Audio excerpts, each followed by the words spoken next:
Hey, this is Rikki Roxx, and you are listening to Rocks100.com. The Big Rock. The Big Rock. Keeping the music alive. Bon Jovi. Lenny Kravitz. Hey, all you rockers. This is Johnny J, your host for The Big Rock. Catch me right here on Rocks 100 as we are keeping the music alive, rocking the 70s, 80s, and 90s. The Big Rock on Rocks 100. Rock. The Big Rock. The Big Rock. Everything that rocks. Hey kids, would you like to be a rock god the likes of David Lee Roth in his heyday? Then you need to get the Rikki Roxx Rock God Starter Kit. Each kit comes complete with black nail polish, eyeliner, sparkly scarf, an actual chick magnet, a velvet jacket to make all the girls go wild, and an over-the-hat skull cap with bandana accessory. Act Now will also include a handy booklet showing you all the best places to wear your sunglasses at night. Regularly a $29.95 value, now yours free when you take advantage of this fabulous offer. But don't act just yet. We'll also throw in a wall poster chart diagramming all the best rock faces to enchant your audience, proven to wet the ladies' panties in mere seconds. For all you newbies, this great kit also includes a CD demonstrating how to push your voice for the radio, taught by Rikki Roxx himself. So quit being a big puss and man up rock style with the Rikki Roxx Rock God Starter Kit. Now yours for just $29.95 plus $99.95 shipping and handling. Call now. 1-800-ROCK-GOD. That's 1-800-ROCKGOD. Now. Operators and tattooed hookers are standing by to take your order. Feel your best before making an arrest. What you gonna pick? Cop pockets when you don't want something salady. Avoid police brutality. What you gonna pick? Cop pockets. Cop pockets, filled with juicy jelly, mouth-watering maple and bacon, and creamy custard on a crispy donut. When you want an easy meal while you're busting that your deal. What you gonna pick? Cop pockets. The cop meal in a pocket. What you gonna pick? Cop pockets. Did you wake up this morning with a nasty rash and nothing but regret? Did you go home with a sweaty bass player last night? Did you wake up wanting to chew your own arm off because some skank's laying on it? Are you feeling a burning, itching sensation in your crotchal region? Do you feel like you need to scratch your ass with tree bark? Are you walking around like you were banged with a Scud missile? Did you meet someone at the bar you thought would actually call you back? Idiot! Then you need Skankosporin. It'll cool that burning sensation before you do the walk of shame to the cab. That's Skankosporin Itch Paste. Available at In-N-Out Party Stores, Bottles and Stuff, 8 Mile Liquor, and Cunningham Drugs.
time to find myself, to be exactly who I wanna be.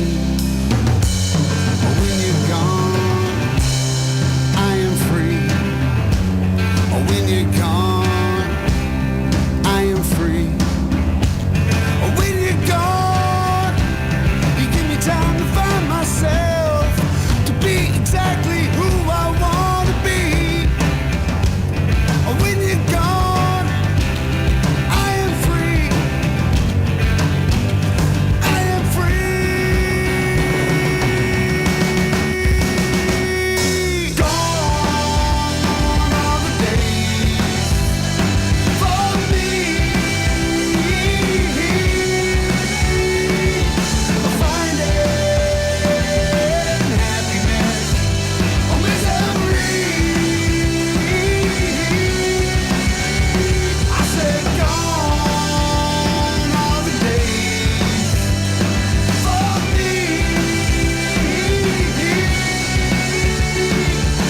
Finding happiness or misery.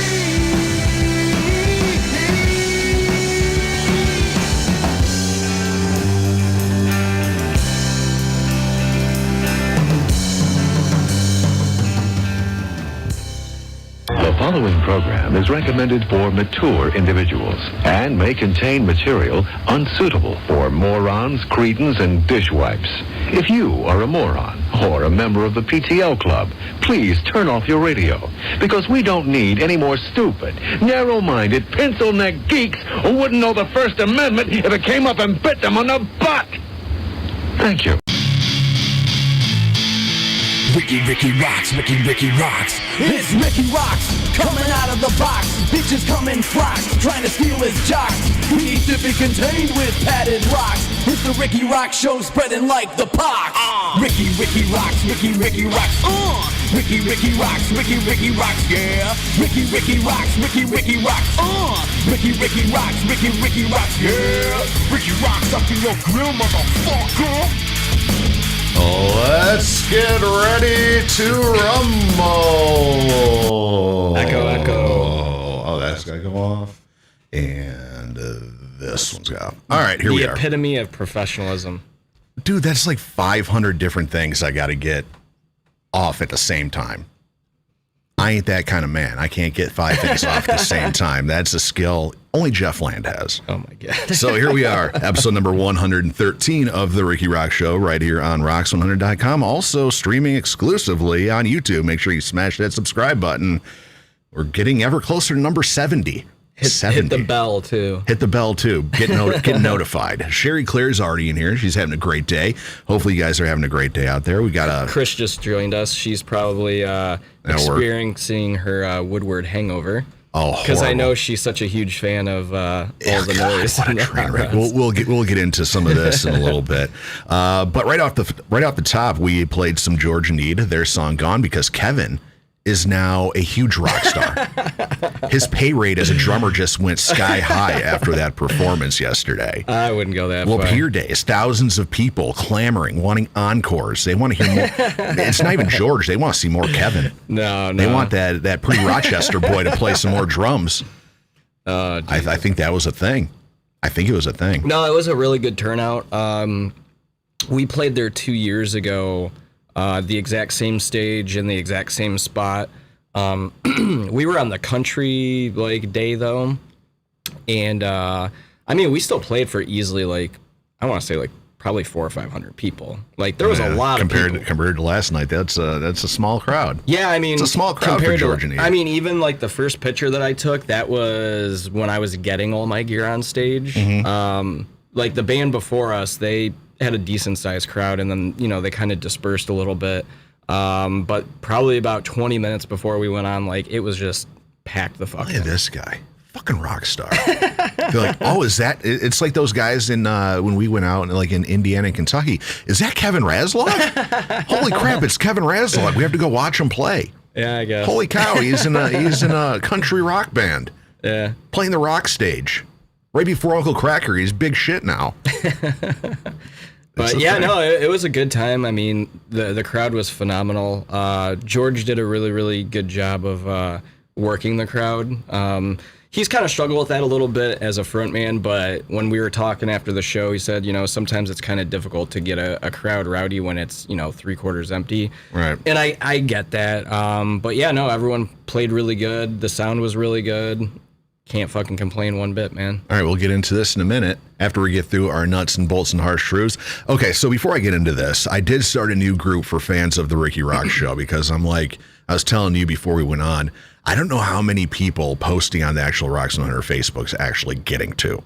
So I'm like, okay, I'll start a group because usually when I'm in groups, that pretty much clutters the whole top of my news feed. Right. So I'm like, okay, I'll start a group. So there's now a group, fans of the Rikki Roxx Show, where I'm going to, I posted a poll, favorite segment and all that shit. People seem to like more of us chatting rather than any of the actual segments I put effort into.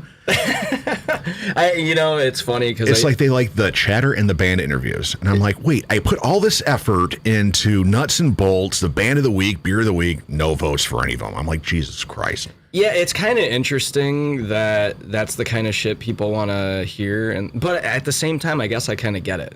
Because, there's not a whole lot of people that will, I guess, talk about the trials and tribulations of being a musician. Well, I think it's even just dumb shit like your car or how I went. Well, we already know that kills the fucking listener, yeah, so we're not going to get into that. And talking about my wife's birthday, we'll get into that in a little bit too. Our highest rated segment, I guess, is the chatter. But well, at the end of the day, it is kind of a nice break, from people's normal routine to hear people bitching about shit. Their normal routine? Well, yeah, their normal routine, hearing us bitch about our shit. So, maybe it's just the personality factor, but I guess we'll try and incorporate more of that into the show. We need to talk more. It's a thing. All right, so Nuts and Bolts, a segment that nobody cares about, but I do because I like feeling like people want my opinion on stuff. So I throw it out there every week.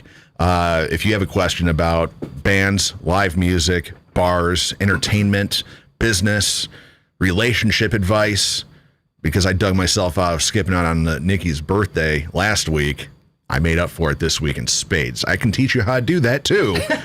How to repair your relationship. How to repair Rikki Roxx. a damaged relationship.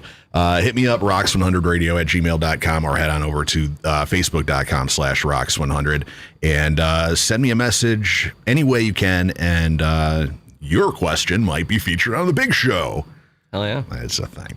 All right, so this week, I think this is a question that kind of is in my wheelhouse, okay? So this comes from Steve. Steve in Roseville, Michigan. You have talked about how to give your band a shot at quote-unquote making it for a while, but my question is on the other end. At what point in being in a band do you realize that the band is done? Are there any telltale signs? I'm not in a band or anything, just curious. Kevin Razlog. You've had a couple bands break up on you. Yeah. At what point when you're in a band are you like, man, we're on borrowed time now? Typically when I'm going to break down the life cycle of 90% of bands. It's you get the idea and then you spend all this time to get the right personnel. And then you spend a shitload of time recording, doing this, doing that, and then all while you're playing shows to fix your craft or whatever. Yeah. Now the goal is always to at least go out on the road for whether it's 10 days, 2 weeks, at least once a year. That would be my ideal goal. Mm-hmm. And then just book shit however we want. We're not gonna have to beg to play, right. venue A, B, and C and D. Typically, I know when a band is done when we're not even halfway to the original goal, and people are already bitching about money. I don't have the time to do it, or they can't upgrade their gear. That to me is the biggest fucking red flag. And so is that, a band being done, or hey, this guy's not going to work in the band? That's a precursor to the band being done. So take that, that extra step when it's no longer just an individual that you can swap out and replace, but the band as a whole, we're like, fuck, this is it. This band cannot be saved. So it's not that's a golden rule. But for instance, if you have a really fucking good guitar player that kind of helps harness the sound of the band, finding another person to replicate that is obviously not that easy. Right. Plus, at the same time, you kind of want to have a musician come in and put their own spin and flavor on shit. But when you have an integral part of that band kind of leave in the early stages without being sort of established, you're basically fucked as far as I'm concerned. I mean, like I said, it's not the golden rule, but the odds of it correcting the ship are just like extremely slim. At that point, if you're not widely known yet, kind of playing, I guess, the other side of what you were just saying, if you do replace a guy and nobody knows who you are, can't you pretty much just reinvent your sound at that point? And well, yeah, of course, but then you got to go through the whole gamut of, is this guy going to bail when we start to play out every weekend? Right. You're basically rolling the fucking dice every time. Right. And for me, if you're rolling the dice that early on in like the relationship of the band, it's probably not going to go too well. Right. But so in my experience, this has happened to me a lot. Okay. Just the bands that people might know me in, Dirty Whiskey. That's when the Rikki Roxx thing people started to know who the hell I was. So we'll start with there. I'm not going to go back to when I was like 14 because kids are kids, right? But Dirty Whiskey, I was probably 26 when that band broke up, when it was done. Egos become a big thing. It's and that was the case because of me. Pretty much, I had that's what destroyed that band. And there was a lot of changeover in that band, tons of changeover.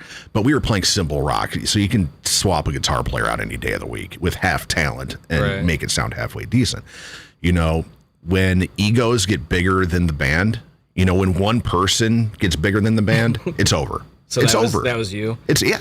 Because I've talked about it, that's when I first started doing the radio thing, and I was emceeing shows left and right. People were asking me to come to their shows, do all this shit. And, Dirty Whiskey was playing in front of 5 people, but I'm, emceeing like Den 5's very first show to a packed token and shit like this. And was it on a Sunday? It was not on a Sunday. No, professional bands do their shows on Fridays and Saturdays unless they're on tour. Oh, okay. I was gonna say, yeah, you saved yourself there. I was going to be like, what, motherfucker? So when that happens, if you have another guy in the band that does shit outside the band, right, and that's bigger than the band's going to fall apart. Move forward to 6 months gone, when I was in that band for 6 months. That was a thing. Very apropos name. Yeah. That was 6 months, then gone. That was a band where, and this is what happened with that band. They were more concerned with everything else but the music kind of stuff. So how that shit played out was when I joined 6 months gone, I put the band together. I cherry picked every musician I wanted, minus Andrew May. Oh, you're Jason Kane in it over there. I did. I was like, okay, May, this is your band. You're, like you said, you can't swap out like your singer that's been in the band for 500 years. Right. Can't swap him out. Sorry, Jeff. And he's a great guitar player too. So I was like, okay, I'm going to build the band that I would want 6 months gone to be. So I went to New Day Revolution was getting together, and they had the drummer from Dirty Whiskey, Dan Coffey. Mm-hmm. I'm like, Dan, fuck that band. Come to the dark side. So I'm like, that's the drummer I want to play. So I'm like, Dan, you're going to be in my band now. Okay. And he's Rikki like, calling the fucking shots. It took a little caressing to make this happen, some sexual seduction. Hey, you do what you got to do. And I was like, okay, now I need to find a badass guitar player. And at the time, Fall City, Detroit band, they were a really popular band. Mm-hmm. I'm like, and they weren't doing anything at the time. They were kind of, drummers had come and gone, and, they started having kids and all this. Right. So it kind of started to doing slow down. Adult things. And Kenny Flowers, doesn't want kids. He just does what he does, and he lives in his own orb of life. Yeah. So I'm like, you're going to be my new guitar player. He's like, okay. So I put that band together. We were fucking killing it. Okay. We had tons of new people coming out selling what little merch we had and all this without a album. We had nothing out. We had a bunch of demos that were floating around you went YouTube. the Harlow route. Yeah. And what happened with that band was Kenny decided that he's not a 2-band guy. He doesn't want to play so much. He just wants to do the Fall City thing, and that's his thing. When you go backwards, that's when a band will break up.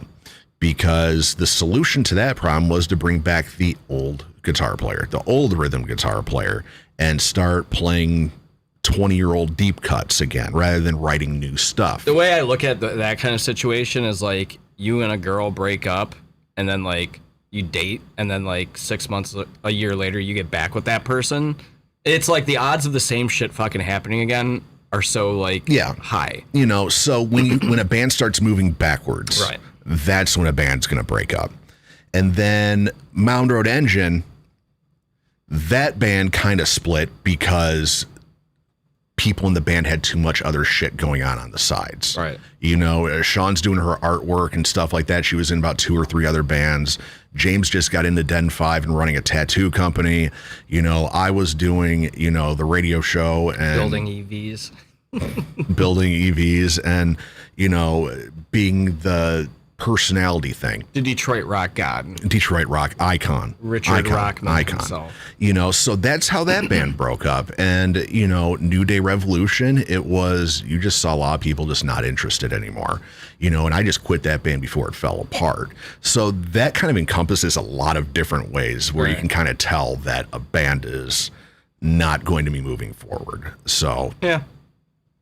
There's a lot of red flags. There it is. So yeah, in the chat, Chris never went down there. Steve Ingle says hello from hot and humid, sweltering Mississauga. It's hot and humid here too. Yeah, it's a fucking train wreck. Rob likes Behind the Music Casting Shadows, of course. Steve also likes the political discussion in Beer of the Week. Yeah, the political thing got a little heated. It got crazy last week. The chat was going so fast I couldn't keep up. Now I know why like bands that purposely post like shit that will get people riled up to get like traction on their like social media and shit. Yeah. I don't know. I've never been the person to push the hot takes and push the button, but I guess if that's what we got to do. Here come the memes, kids. You know, and so yeah, I guess it kind of took me out a little bit there. Yeah, Rob, make it Behind the Music, Casting Shadows. If you can rile up all 500 members that have been in and out of that, it'd be hilarious. So you know, in those like crime shows when they have the person all blacked out with the voice change, bass player number 3. Yeah, do some shit like that. So yeah, I mean, yeah. So Kev, other than your big rock and roll show, playing festivals in the greater mid-Michigan-ish area, what's been going on with you, man? What's going down? Honestly, we all know the shit that I'm hobbies of kills the rating, so I won't even touch on that. But no, I literally haven't had chance to do anything because I practiced 4 days last week, twice with you guys and twice with George, and then I had the show yesterday. Yeah. So yeah, I mean, your wife's got to be loving you right now. She's been a trooper. Jesus, I don't know how she does it. You know, having to listen to all that racket in her basement while she's just trying to chill out and watch The Office or... She said normally it doesn't really bother her, but like if she's having like her sinuses and like if the weather, like whenever it rains, she'll get like bad fucking headaches and shit. Yeah. That's when it's not so fun. She's probably feeling a bucket of yuck right now. Well, and humid as shit. Well, that was part of the reason why she didn't come out yesterday either, because I was like, dude, even me, I felt perfectly fine. It was so humid. Like I was just standing out there like getting my gear out of the fucking car, and I was like, dude, if I was any sort of under the weather, this would be absolutely fucking What miserable. kind of jungle ass did you have after that set? You had to have been a fucking Surprisingly, I mean, I was sweaty. Because you guys played for an hour and a half in that fucking disaster of weather. There was a really good breeze, and the stage wasn't like you know how sometimes they'll have like backdrops behind it, so there's like no air movement? Yeah. No, there was plenty of air movement. Yeah. I mean, I actually got to take a break during one of the songs. We just decided to have George throw in an acoustic song. So I fucking ran off stage and hung out back, grabbed some water for about 4 minutes. That's kind of cool. It's kind of cool to be able to do that kind of shit. No, You're for playing, sure. you know, these headliner sets that you guys do now. We are playing Arts, Beats, and Eats, too. Are you playing for an hour and a half? No, only 45. Oh. But Harlow had the same deal, and we ended up having to play for like an hour and 15, so. Yeah, no. We're going to go in there prepared with like at least an hour's worth of music. Harlow? Or George? George. Okay. So speaking of Harlow, this got announced this week. To Ricky's dismay. You can see my lack of excitement for this. Okay.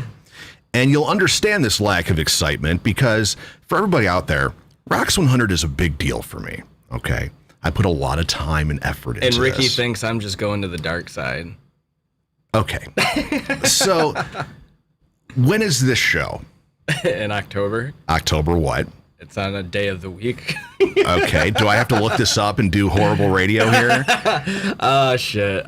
Or don't you know? I just remember, I want to say it was October fucking 10th? Whatever Sunday. Yeah, October 10th. Okay. So October 10th, Harlow, getting back together. For one night only. One night only. You know, my head, if I'm getting the gang back together, I'm like, dude, I want to make this a fucking banger. Saturday night. Dude, I get Saturday. I get what you're saying, man. Let me finish. No. There is no finish. I will finish.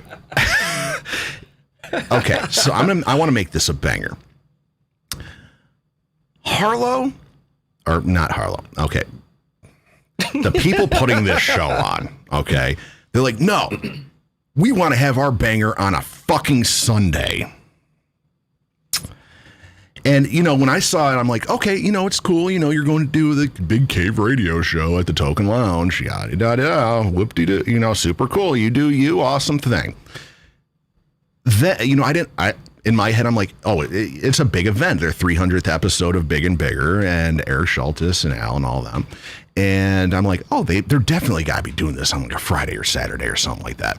So I'm like, I just assumed that date was on a Friday or Saturday. Right. And then I posted something, you know, hey, head on out. Here's the show. And I tagged it and all this. And then I see a post. Oh, sorry for taking your co-host away for a week. And then I looked, I'm like, motherfucker, it's a goddamn Sunday. So I'm like, on the one hand, I'm like, dude, super cool. Okay, so there's a couple legs to this.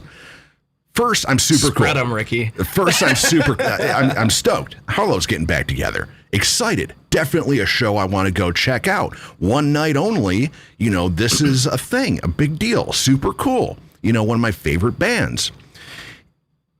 The second leg is, well, wait, I have a radio show to do. And we've been canceling a shit ton of shows already lately, you know, with kids and GNR and all this other crap going on. And I'm like, I don't want to cancel again to go see Cave Radio Show, you know. And the third leg of it is, it's in fucking Westland, which, if you know where I live, Chesterfield. It's a bit of a haul. Pull up a map of Metro Detroit, go to the far top right. Basically to Canada. It's pretty close. We're closer to Port Huron than we are Detroit. Okay, so we're in the way northeast part. Steve Ingle said exactly what I was going to comment.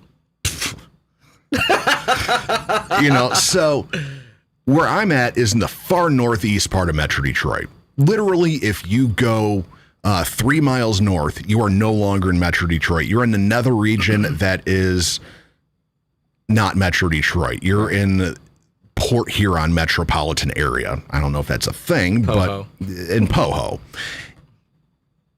To get to Westland takes me about an hour and some change. Yep. So I'm like, fuck, even if I did cancel the show, you guys are going to probably be playing a nice headlining spot, 10, 11 o'clock or some shit like that. You're going to be playing later. You know, they're not going to put the reunion of Harlow at 7 o'clock. I don't know, man. You never know. No. You know, they're not going to do you guys like that. No, you know, album release, reunion show, you're knocking 2 of your biggest shows out in one night. You know, I'm like, now if I want to go, I pretty much have to call off work the next day. Because if you guys are playing at 10, you know, say you're done by 11, of course you want to hang out a little bit after. Right. You don't want to be like, oh, sorry, Raz, bye. Yeah. You know, as you're playing, you want to hang out a little bit. So I'm like, okay, even if I got out of there by midnight, you're still looking at like 1:30. I'm still going to be getting home at 1:30. Yeah. And then I got to grab something to eat, shower all the filth of people off of me. And I'd have to wake up at 4:30 in the morning to go to work. So I'm like, this is a 3-prong fuck Rikki thing going on here. Oh, man. I hope you don't think I did this like intentionally. Well, I know you didn't. It's all Kelly Weaver. So I'm going to have a talk with that motherfucker. Be like, yo, bro, what's with this Sunday night, late night bullshit? It's like, people got to work. No, so literally, when Kelly hit me up about it, I said, if everyone else is down, I'm down. Like, I didn't even have, like, a date, anything else. He was like, hey, would you be interested in doing the Cedar Release show at some point in time? Yeah. I was like, yeah, sure. And then literally, when I actually found out the fucking date, I'm pretty sure was right after the group chat started, and everyone was like, yeah, we're all in. Yeah. And then, boom, it was like Sunday, October fucking 10th or whatever. And I'm just like, Sunday. I get why they were doing it on a Sunday, not necessarily saying I think it's the best choice, but for them, their show's on Sunday, they want to make it a big anniversary kind of thing. I get that. My question would be, why to do that show and not just do your own? Because I think Harlow has enough. You guys have been gone long enough. You still have that diehard, that fan base. There's definitely still a fan base out there. And building your own damn show. I mean, because if it's only going to be, I agree with what you're saying 100%. For me, I know I wouldn't want to take that on personally. I have a feeling I don't think anyone else in the band necessarily would have wanted to take that amount of work on either, especially if it's only a one-off. Like, we're going to be more focused on performing. Yeah. But yeah, I mean, in a perfect world, yeah, I would have been like, you guys are fucking killing me. Fucking killing me. Sorry, Ricky. I'm shattered to say. Go check out our video on YouTube. There it is. I'm shattered.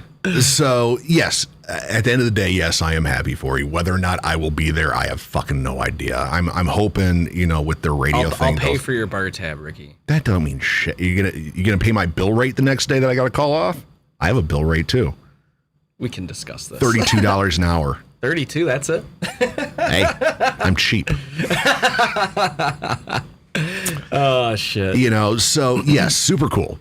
Go check out Harlow. Phenomenal band. They got a couple music videos out on the YouTube plethora out there. They're out there. You got Shattered in My Life, My Curse. We played My Life, My Curse a couple weeks ago on the show. And so... The one thing I wanted to say, though, is, doing it on a Sunday isn't necessarily a bad thing, because, you want a show to be an event, right? I get where you're coming from 100%, but I have seen some successful shows happen on Sundays. But I don't know. Yeah, when Guns N' Roses plays Comerica Park, yes, it's totally cool. 30,000 people showed up. No, I mean, I'm talking more lower level. Yeah. I've seen and I've been a part of some over the years. Yeah. But I don't know if October is necessarily the right time of the year for that. I could be totally fucking wrong, though. So, it is what it is. Wow. I'm trying to look up to see what other bands are on that bill. I think I saw Frame 42. Okay. Yeah, I can't recall off the top of my head. Like I said, I didn't really know much of the details. All I was really curious about was if everyone else in the band would do it. I said, hey, if everyone else is down, I'll do it. Yeah, I can't even find the damn event page now. Oh, here, I'll do it. You talk. Okay. So yeah, moving over into the chat. Steve Neal says, do a Roxx 100 live broadcast featuring Harlow in concert. Get Steve coming live from Cave Radio, Roxx 100. Just totally bogart it. Bring my whole setup and all that shit there. Get Steve Dave to guest host from Dallas would be an amazing show, amazing beer of the week. Well, see, that was the thing. It's like if I do the show, there's people who've wanted to come on and do the in-studio guest co-host thing, Johnny from OGO. Right. And I do have to say this, too. Last week on the show, when we had all that influx of chat going on, Nolan from Ostergoldman Overdrive, he's like something along the lines of, Ricky's a big rock star and shit like that. I said hi, and he just walked right by me. So this is a thing that I've found recently. I think I'm losing my hearing in a major way.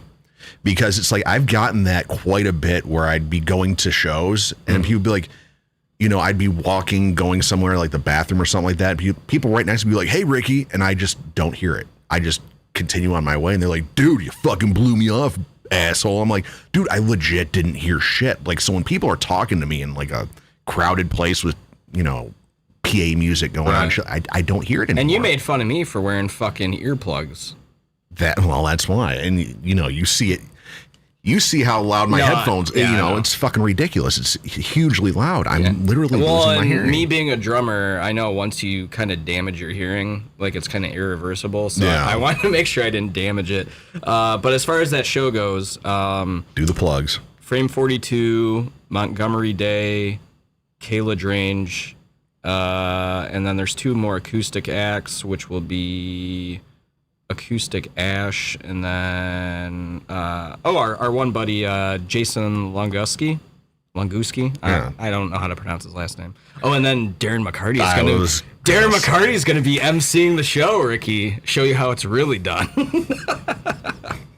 Let's see if he gets as drunk as I do. He might be super stoned. Yeah, but hey. So this next band, bro, Harlow. So yeah, super cool, and I love how dejected. Yeah, super cool. Super. Maybe I'll put in a vacation day that Monday. I got a bunch to kill. Maybe I'll see. Ava's getting spicy in the chat. What's going on in the chat? Half of the bands in that show play this area every weekend. Chris Slapnick, everybody. Yeah, I mean, I know. What is it? Frame 42. Mm-hmm. I've seen them play. They play Diesel a lot. Like when we did the Hinder show, they played that. Okay. I think, I don't know any, but they're younger cats, probably on the high end. I'd guess the oldest one might be 19. Okay. 19, 20. Younger guys, 2 female singers. They do a shit ton of covers. They have a couple originals that they sprinkle in as well. But gotcha. So I'd kind of say, they're a cover band with some originals. So they can play fucking forever. They'd play like 2 or 3 covers and throw an original out, 2 or 3 covers, throw out an original. Great band. I hate when bands do that because it's like I'd rather have it reversed, give me 3 or 4 originals than throw in a cover or something like that. But which is like what we did last night. Yeah. And it worked out great. Phenomenally talented band. Acoustic Ash, I did one show with her. Kevin Wesley Williams works with her. So when I booked Ava Under Fire, or not Ava Under Fire, Elsie Banks. Mix those two up. Quite the blunder there, Ricky. I booked Elsie Banks at Diesel for a 2-stage thing. They were, of course, the big headliners and shit like that. Acoustic Ash was there. And that's their kind of home field, I guess. Turf. She did okay. As far as people coming out to see her and all that. Not a shit ton of people, but the people that were there for her fucking loved the shit out of her. You know what's crazy about that comment, though? Is I would have figured with COVID and everything, bands haven't had the ability to play fucking every weekend. You know what I mean? But well, the thing, I've seen this like firsthand.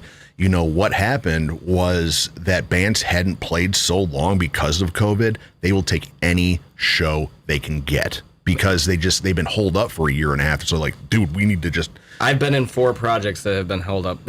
You don't see me taking every fucking show. Well, we do know Jeff Land. We've had to say no a few times. Yeah, we had to turn down that Critical Bill show. I never thought I'd see the day, but but it's like bands, on I guess the smaller local level anyway.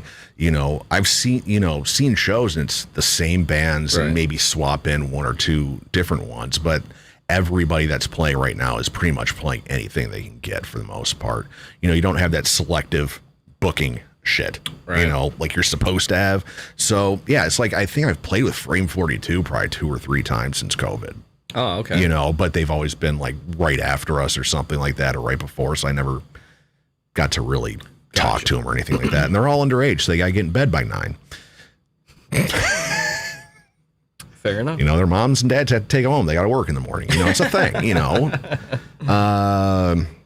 Steve Engel, hello, Ava Under Fire. I think that's just Chris. I don't see Amanda saying half the bands on that show play this area every weekend. Yeah, but Chris is entertaining when it comes to his interweb presence. Yeah, pushing the button. Yeah. So and then Chris says poofed. Poofed. So yeah, this, since we were talking about the weekend and all this, we'll get into this and gonna try to keep this show on track. A couple things happened with me this weekend. Yeah, we did 2 practices with Casting Shadows. Now we have it whittled down to the songs we were gonna be doing at Blue Ridge, which is less than a month away. crazy. And still a lot of planning and shit we got to figure out with that. But we got it narrowed down to the 5 songs that we're going to play. So we're pretty much just repping this shit and trying to get new guitar player on board for probably the biggest show he's probably ever played. Well, I mean, let's be honest. You know. This is going to probably be the biggest show any of us have ever played. Well, I don't know. After this weekend, Kev, thousands of people. You're saying you played to the same crowd as Uncle Cracker, the same amount of people and everything, you know. So you're Uncle Cracker status now, minus the hits. I mean, I'm not going to lie. I mean, that was a fucking killer show. Like, there was a fucking ton of people there, but Yeah. I'm yelling hoping... encore and all this. Hey, Uncle Cracker can wait. We want to hear more of Kevin Razlog. No, but I mean, just realistically, Blue Ridge, with the lineup that they have, should hands down be like definitely the biggest show any of us have ever played. In a Probably, vacuum. yeah. But we'll see. Hopefully. So, like I said at the top of the show, you know, last weekend I shafted my wife on her birthday. You know, she went to her brother's house. I didn't spend her birthday with her. So, like I talked about at the top of the show, this is how you make life better. So, yesterday, Saturday, I was like, all right, babe, you know, this is the first time we've gone out, you know, since you got pregnant, pretty much. I got that government check. I had some dollars come in. So I was like, you know, because she hasn't gone out really or anything in like 10 months. You were going to wine her and dine her. You know, I was like, dude, anything you want, it's on me. You name it. Boom. I told her the world is your fucking oyster tonight. You do whatever the fuck you want, and I will pay for whatever you want. And she's like, oh, you don't have to do that. I'll give you a couple dollars. Should have gone to the high roller room at Greektown. She went to the high roller room at the strip club. No, but as we're talking about repairing your relationship, happy birthday, fucking babe. strip club. Happy birthday, babe. You know, but so we went to a cool place. If you're ever in Metro Detroit, head on out to Royal Oak, Jolly Pumpkin, the best margarita pizza you will ever have in your fucking life. So she wanted to go there. So we went there, you know, we had the appetizers, we had some beers. I'm like, babe, get whatever you want. It's all you, babe. And she's like, well, I can't get too drunk because we got to pick up the kid. And, you know, I'm like, well, that's on you. You know, you do you. You know, if you get I'm going to get fucking sloshed. I'm getting fucking hammered. So we went there, got some awesome food and shit like that. And then we went to a dive bar she really likes called Gasoline Alley, which is like...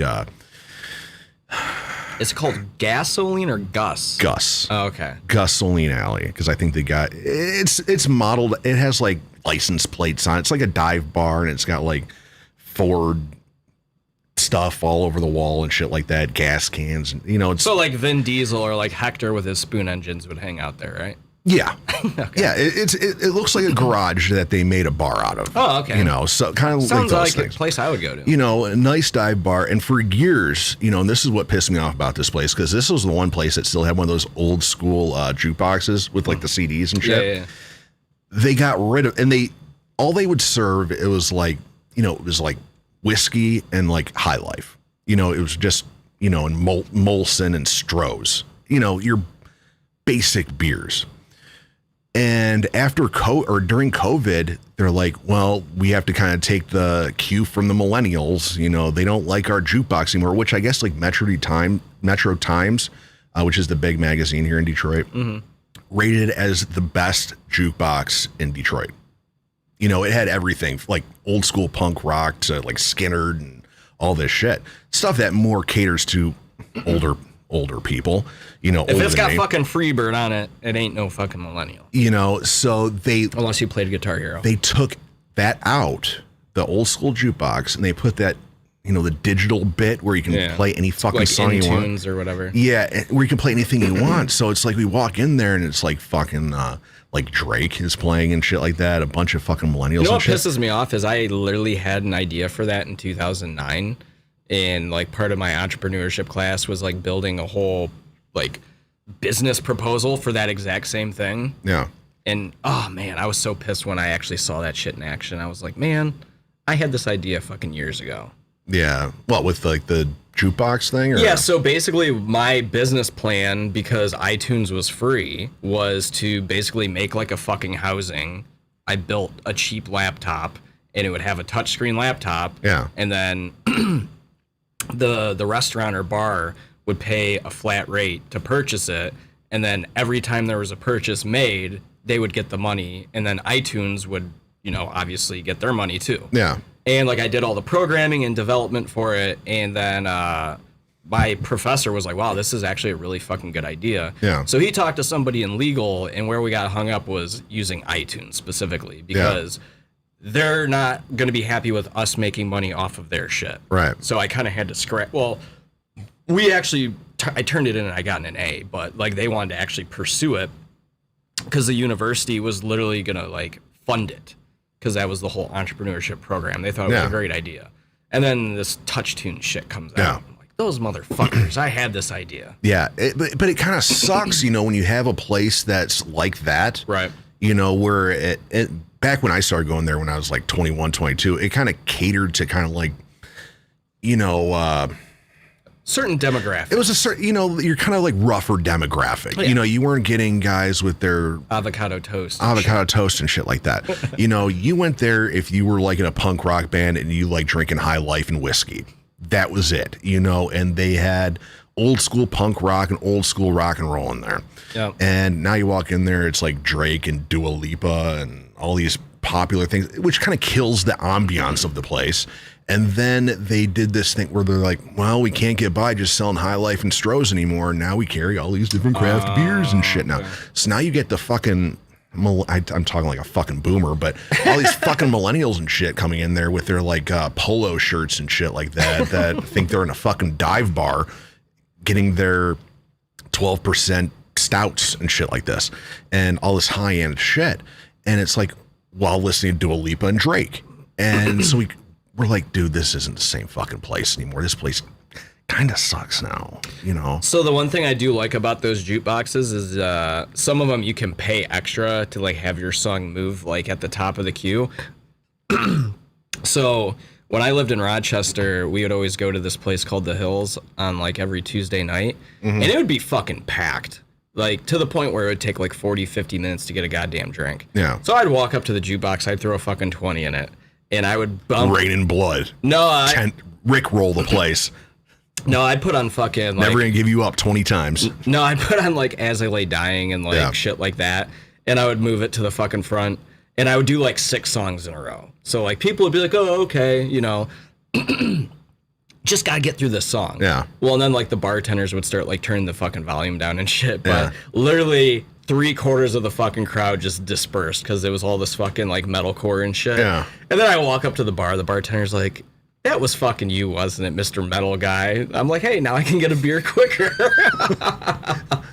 I would do that shit all the time. Well, it's like, the new Dodge has one of those too, but what he'll do is if you throw something stupid in there, like pop music, he has like a button, you just skip it.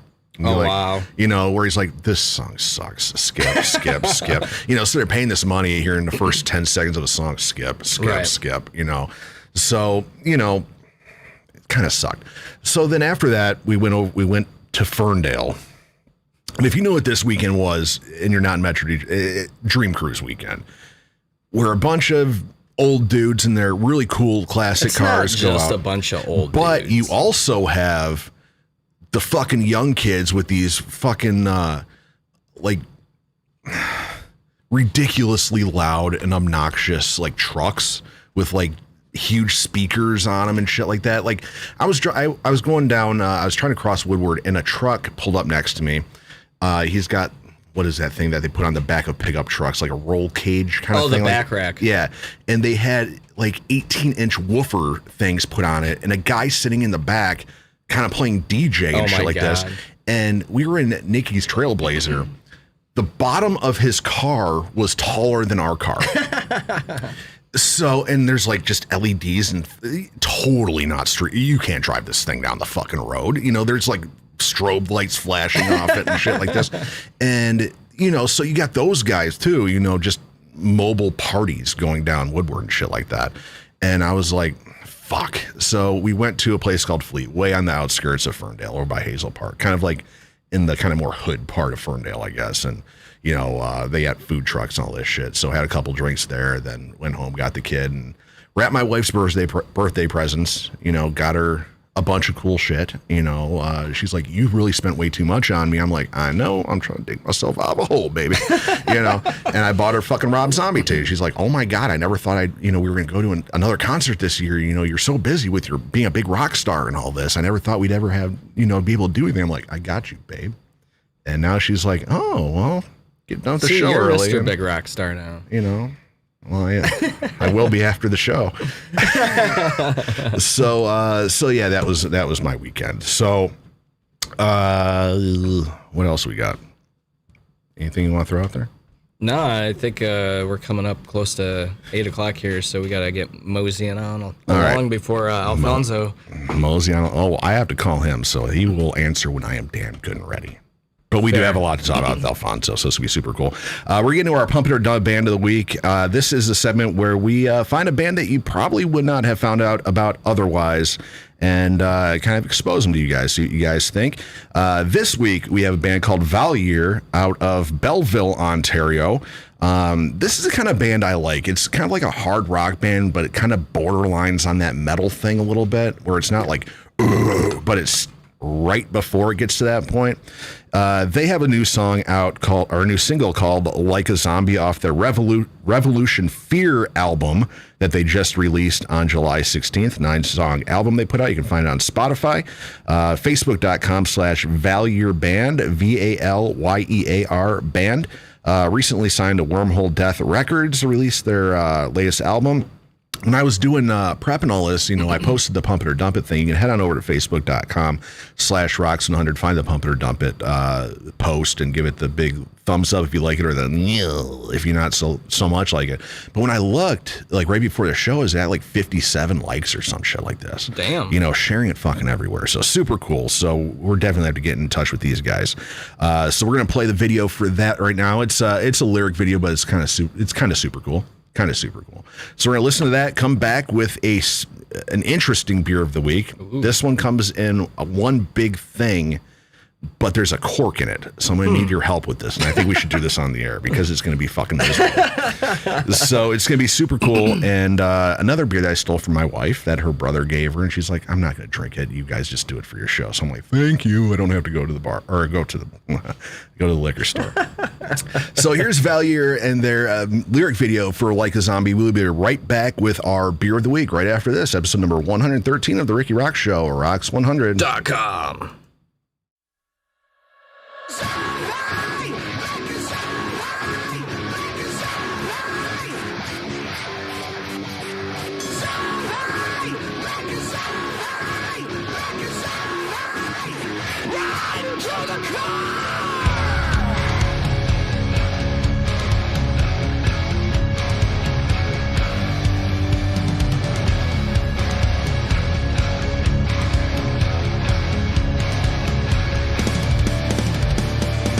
Face down, and I don't wanna think about all the things that hold me down. Face down, and I don't wanna think about times I couldn't put you down.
All right, we are back. That was Valyear out of, I was corrected by the band themselves. They're not from Belleville, they're from Toronto.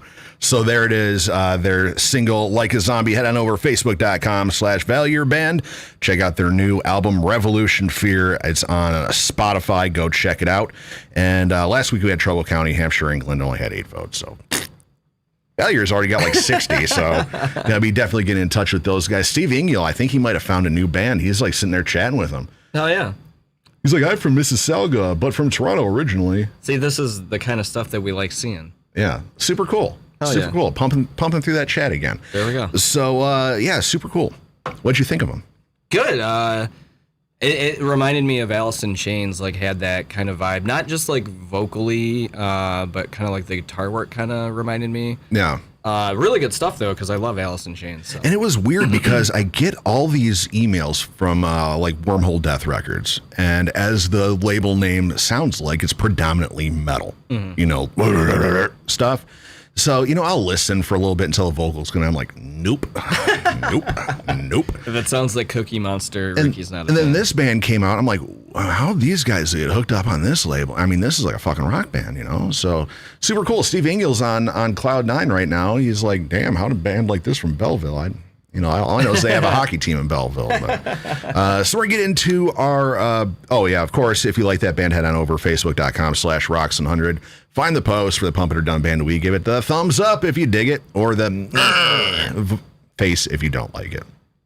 So this beer of the week, Steve Dave, is he even here? No, I Steve don't Dave know, ain't man. fucking here. He's falling off the face of the earth. Well, last week he was bitching about us not replying to him in the chat. I don't know. We might have angered him. Oh, jeez. We're sorry, Steve Dave. We miss you.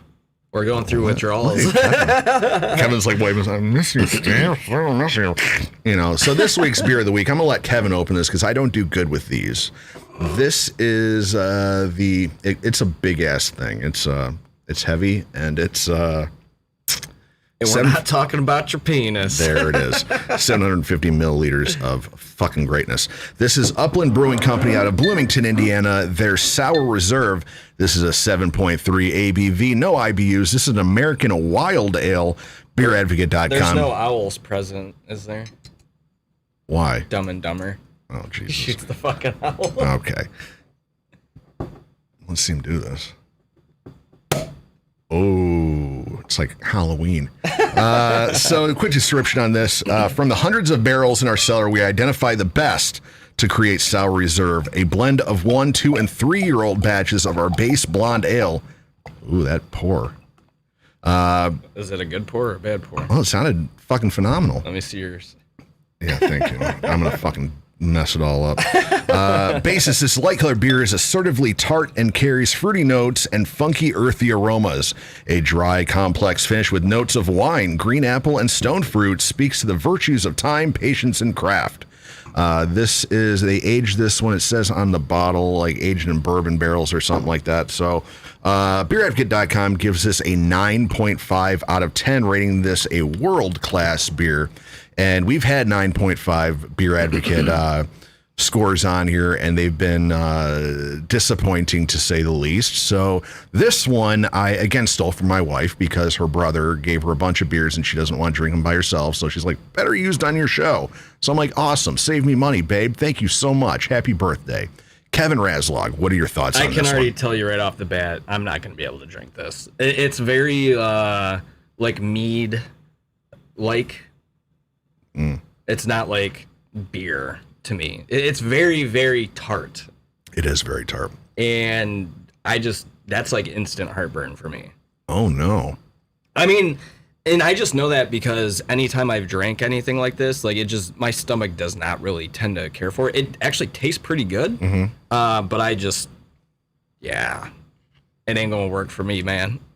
All right. Health I'll take a couple sips, but health reasons or health things aside, as far as taste and all this, what are you thinking?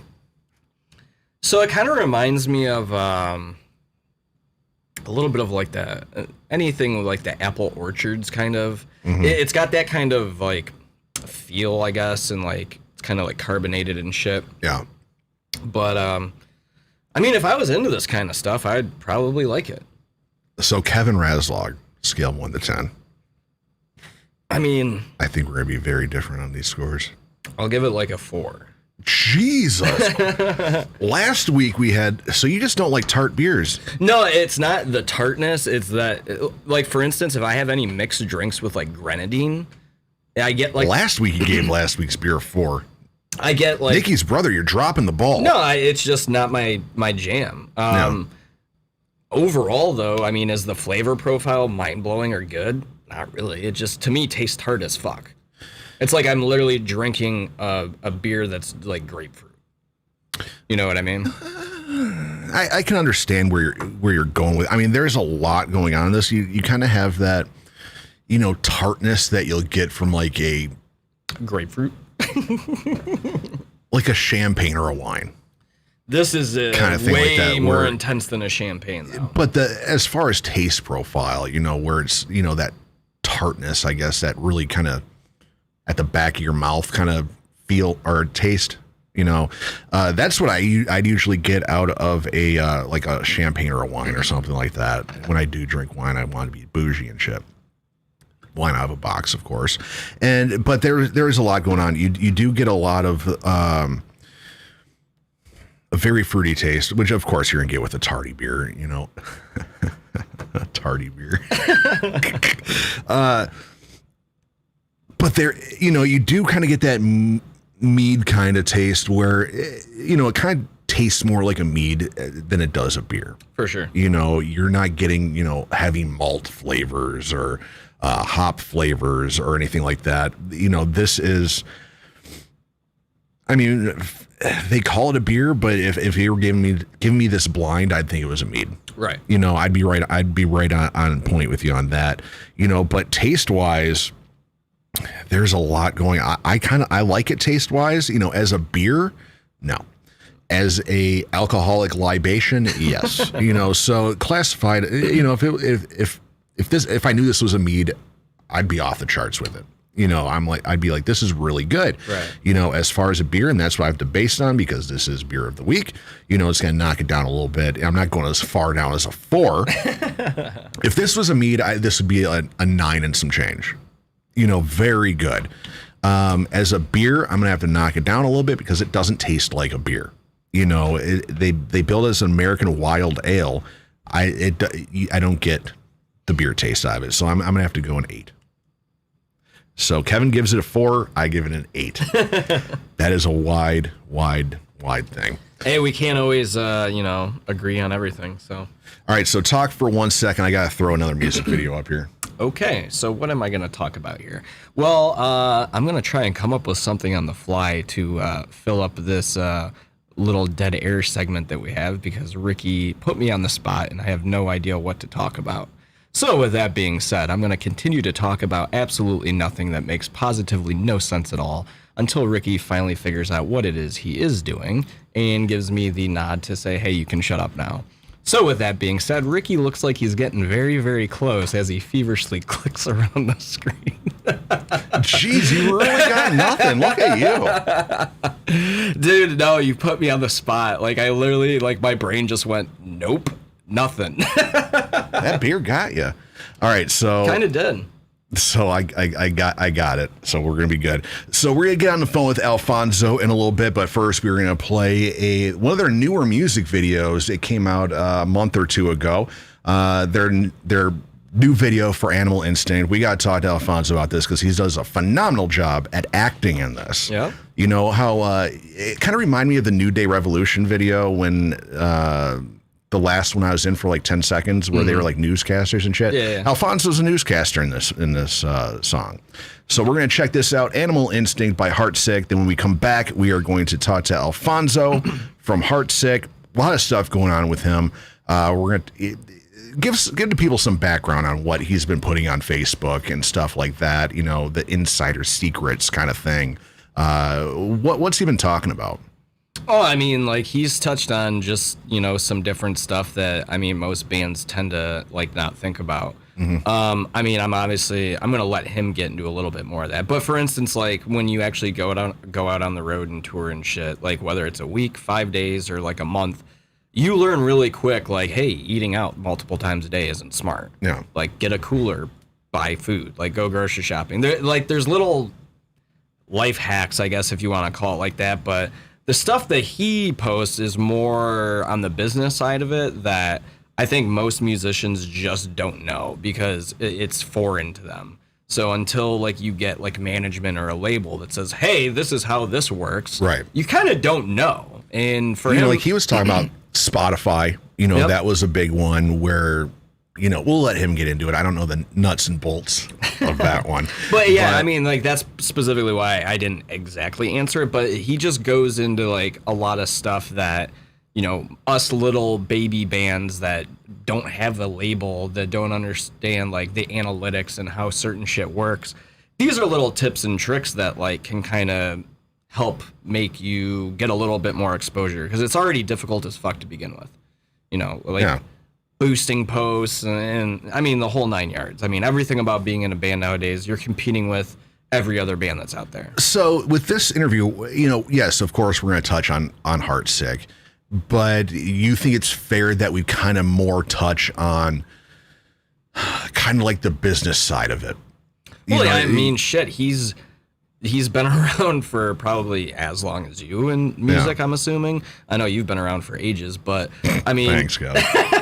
But no, like he also, was like, I'm pretty sure either the talent buyer at Max or did the booking. So, he obviously made a lot of connections, played with a lot of bands, booked a lot of bands. And I'm sure just over the years of like dealing with that, like you just learn a metric fuck ton of shit. Andy's been doing all this DIY, all by themselves, touring, making their money themselves and all this. Yep. So we're getting all this and more when we call him. So here's Heartsick, Animal Instinct, Alfonso coming up next right here on episode number 113 of the Rikki Roxx Show. Share this on your social media. Make sure you smash that subscribe button, do all that social media shit, and we'll be right back right after this.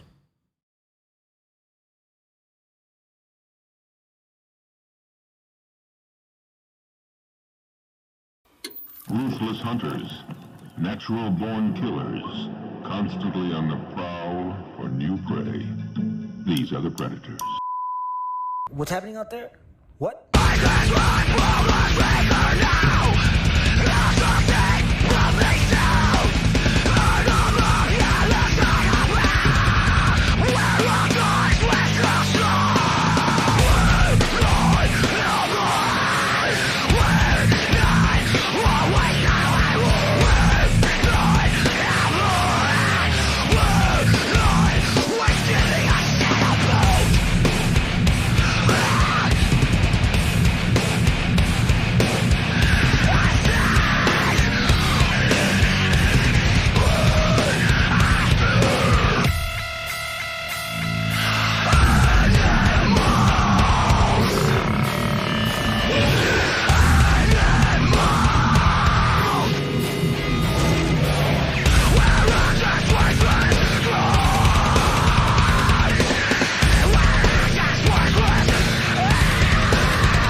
All right, it'd help if I turned all that back on. So yeah, that was "Animal Instinct" by Heartsick. Hopefully, everybody heard it out there just fine. Dan, you went outside? Did you hear it at all? Oh yeah. Okay, so everything was good. All right, so we are going to call Alfonso right now. Get him on the line and talk about things and stuff. Talk about rock and roll.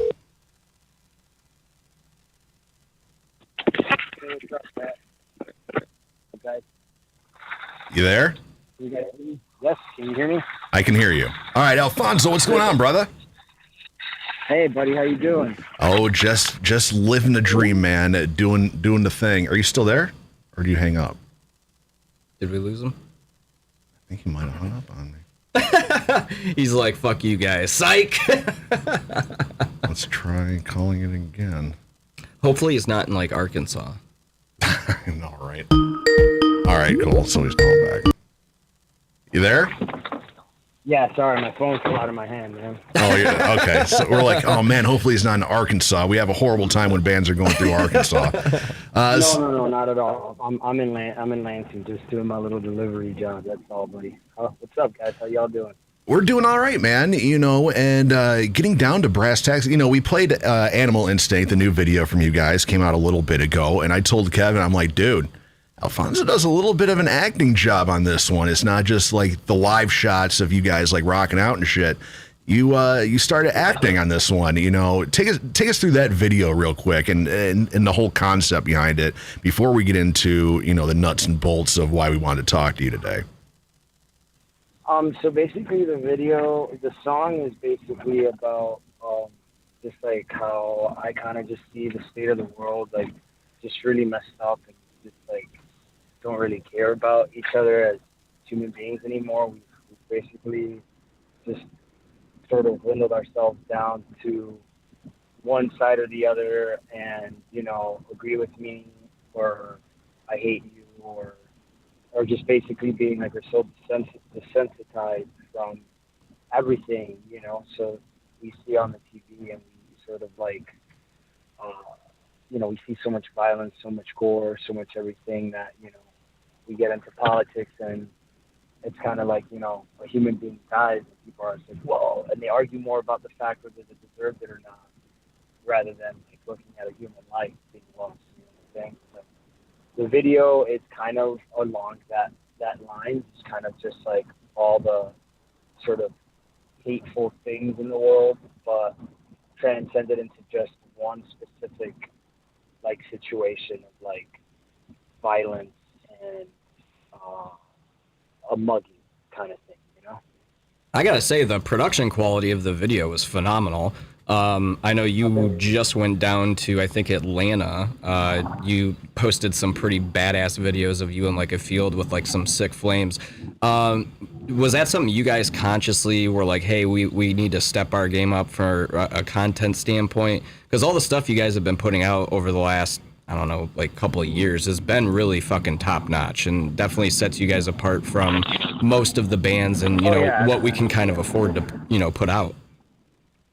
It's definitely been a conscious effort. It's definitely one of those things where, we thought about where we are as a band and where we want to be as a band and what we need to do to sort of stand out a little bit more.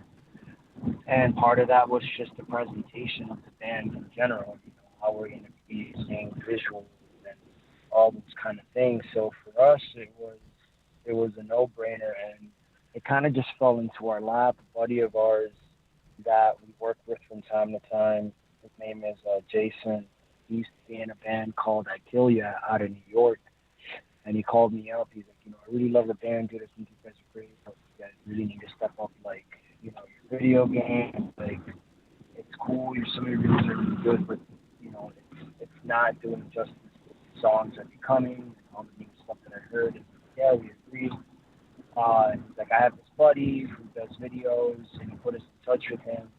And it turns out that the dude who did the Where the Trees Are video was doing the new video for the song that you saw, like the clips that you saw with the fire and stuff. Mm-hmm. That guy, his name is William, and he does videos for, like, he's done all of Muddane's new stuff that, seen, and hell yeah, he's done Static X, he's done some Deftone stuff. So, and we've become pretty cool friends. And the people that did the video for Animal Instinct, that's our manager and his buddy at 1887 Media. So yeah, we've been making a real conscious effort to make all that stuff really pop and fit the feel of what we want to do. So with that being said, and I'm not expecting you to go full into details, but over the years and me talking with other bands, it always seems like they kind of want to not make that financial investment into a top-notch video because there is kind of like a lack of return on investment with videos to an extent. But you being in the band that you're in and you guys have been putting out this stellar content, like I said, I'm not asking for real numbers here, but are you at least seeing a more positive, not necessarily financial return on investment, but, you know, just getting your guys' name out there and opening up more opportunities? Because I try to stress this to bands, and a lot of them just don't seem to get it. On a financial aspect, we're not seeing like a really big return, but I mean, you have to be honest with yourself as a musician and the kind of music that you're playing, and basically understand the fact that, you know, let's be honest here. Our genre is metal. Okay, we're already niche enough. Right.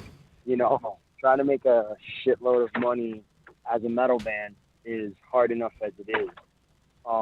So for us, the financial part of it, from making these videos to seeing a return financially, we haven't really seen that per se. Now, I will say this. Although we haven't seen like a numbers, like monetary change or return, we have seen a very big growth in how the band is not only being perceived, but also consumed, and also how the brand is expanding.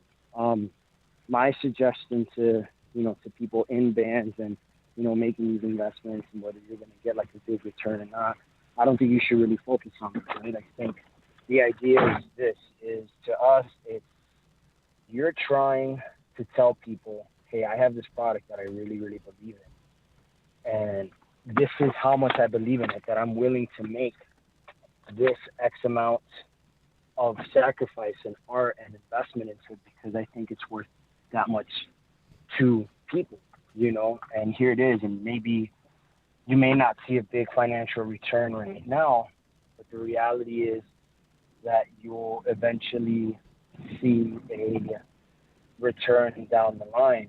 And a lot of it, perception is everything too, in certain aspects, you know, because what we've seen is now, if we ask, for example, you know, before, I don't care about sharing this because I got nothing to hide, but before it'd be like, hey, you know, will you book the band? And sure, we'll give you guys like $150 and you would be dumb enough to take it. And I'm not saying dumb enough to take it in the sense like that's like a negative thing, but it's like we've been doing this for so long and we've been pouring our blood, sweat, and tears for this for so long that what you charge people is telling them in some weird background way subconsciously what you're actually worth. And if you tell somebody, we'll take $150, it's kind of like, oh, well, I thought this was like a bigger band. Why would they take $150? Maybe they're just not really that big. Mm-hmm. And now with this content that we've put out, and we're like, yeah, sure, we'll play, but if you don't have $400, it's really not worth our time because, you know, you probably need something that's a little bit more financially fiscal for you. And for us, you know, X amount, it's just not worth it because we all have kids. You know, some of us has kids, we're married. Like, we can be pouring our art into doing more content, stuff like that. And amazingly enough, we're getting what we ask for every time. So I think that people, especially if you're in a band, if you're a musician, you really should think about, at the end of the day, what you want people to perceive you as, to see. Because I'm going to tell you right now, if you show me your band and you show me a video that looks like your buddy in high school made it and cut it up in like some weird Microsoft program and it looks like shit, I'm not going to watch it. I'm just flat out telling you that I'll probably spend about 30 seconds to go, not my thing. I don't care how good the music is. I don't care. I'm too focused and my brain is too focused on you telling me I don't believe in this. And I'm like, okay, well, when you decide that this is going to be more important to you, then let me know.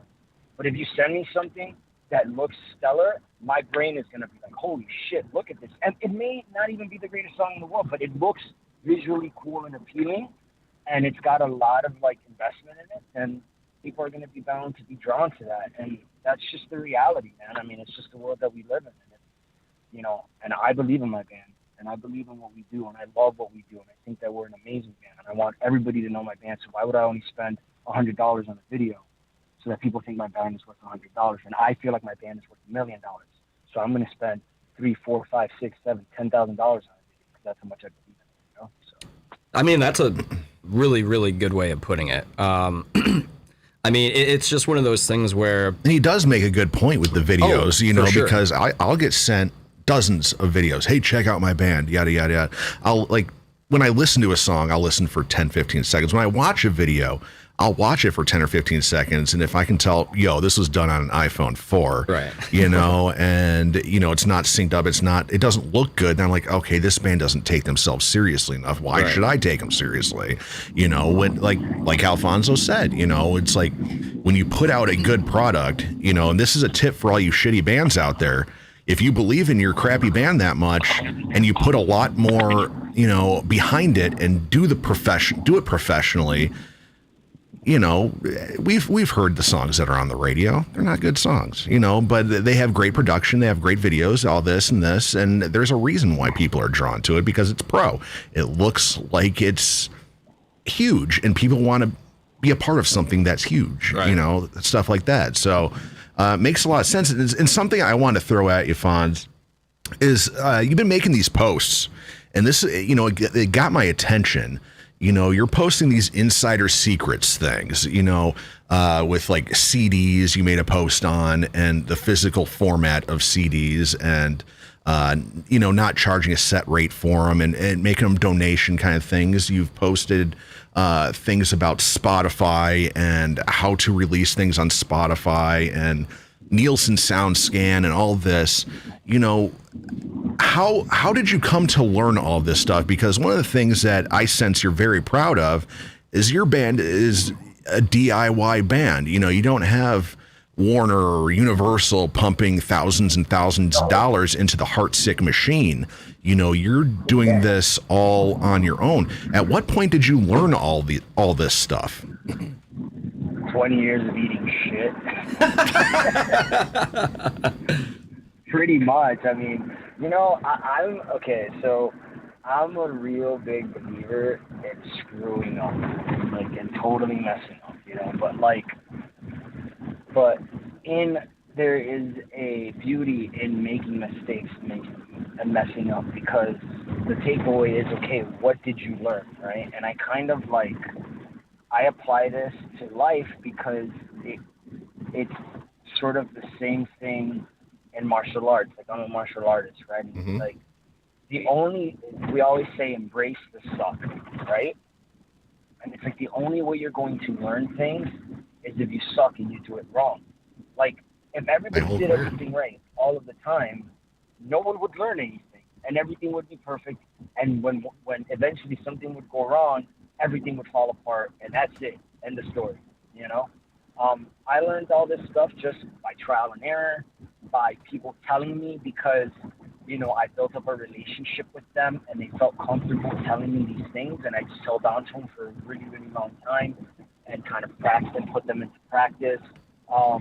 I learned just by hearing other people's conversations and all the kind of like shitty things that, you know, people in this industry do to each other. And the reality is there's this, and I think the biggest thing for me to start like wanting to just like kind of like have verbal diarrhea, just puke all this stuff out there, you know, randomly on social media, is the idea, I'm just sick of the idea that like there's only room for X amount, which I don't know, man, maybe it's because I'm going to be turning 40 this year, maybe because like I'm going to be a dad, but like I'm looking at these things and I just go, I was like, why are we as human beings in general always biting to the idea that there's only so much room for this kind of stuff or this kind of stuff? That's like nonsense. Like, there's more than enough room for everyone in metal. There's more than enough room for everyone in pop. There's more than enough room for everyone, whatever music you like and whatever kind of musician you want to be. There's more than enough room for you. The people telling you that there's not enough room for you are the people that are trying to A, take your money, or B, pit you up against each other so that they can make more money off of you, right? If you have information, and another thing too, like a lot of people love to do too, is like there's a lot of like, social media gurus out there, and so it's like, I can show you how to get 1 million plays, just pay me. It's like, listen, if you actually wanted to help people, just give the information. Right. Like, I guess I'm an altruistic person, right? Like, I'm the kind of person that's like, if I know something that's going to better your life, I don't want to charge you money for it. I just want it to better your life. Here's the information for free. Whatever you do with it has nothing to do with it. I just want to be a good person. I just want to make people happy. I just want to have an impact on your life. And that impact does not need money. For me, telling somebody, hey, listen, check it out. You're doing a CD release party and this is your first one, and you've never done anything like this before. This is what you should probably do. Here are all the things that I did wrong and the band did wrong, and this is how we learned from it. And here's this, like here, it's written out. Just do this, and it may not succeed like tenfold, but it'll sure should do a lot better than the idea that you had because you don't know what the hell you're doing. Here it is, take it. It's yours. I don't care. I don't want money for that. I don't want any praise for that. I just want you to succeed because I believe that if you succeed, then it gives me a chance to succeed as well because people are going to be like, oh, how the hell did you end up, making that happen? Oh, well, I had my buddy Alfonso, in his band, and they're like, oh, well, let's go check out this band. So, the whole idea that there's only enough room is just a farce. It's just a way to make people, you put people up against each other. And I mean, especially now with like the internet, social media and all this stuff, man, it's just like, I see it all the time. People are just hoarding information because it's just like, well, it's just more competition if you give that to somebody. So what? What are you afraid of? What are you afraid of? Mm-hmm. Why is it even competition? Why just not be cool with each other and just have fun? Yeah, I mean, like the one thing that I thought was super cool when you first started posting about this stuff, this isn't stuff you can just really Google and find out an answer for. So that in itself, I was like, this is like incredibly awesome, helpful information, whether you're a seasoned band or a fucking rookie band, as far as I'm concerned. You've been around, long enough, like you've seen all the things that have changed over the years. Like you've been grinding at this for a hell of a long time. So if anybody is going to know a little bit about the shit that they're talking about, you're the perfect person. But at the same time, the fact that, you're not charging, it's almost like, I'm not saying comparatively, it's almost like the killing them with kindness thing. Like you just went out of your way to do it. And then like, if it works for that person, they're just going to be like, oh yeah, fucking Alfonso from, this band. Like I saw him post about it. So in a roundabout way, even though you are being humble as shit, the fact that you're just giving this information out, it looks really damn good on you as well. So, I mean, it's a 2-for-1. Yeah. I appreciate it. Yeah, man. I mean, I kind of just sat about it. Sat and thought about it, and I was like, I mean, I have a lot of use for information, from doing this for so long that it's one of those things. It's like I don't want to like wake up to have all this information to be gone and buried.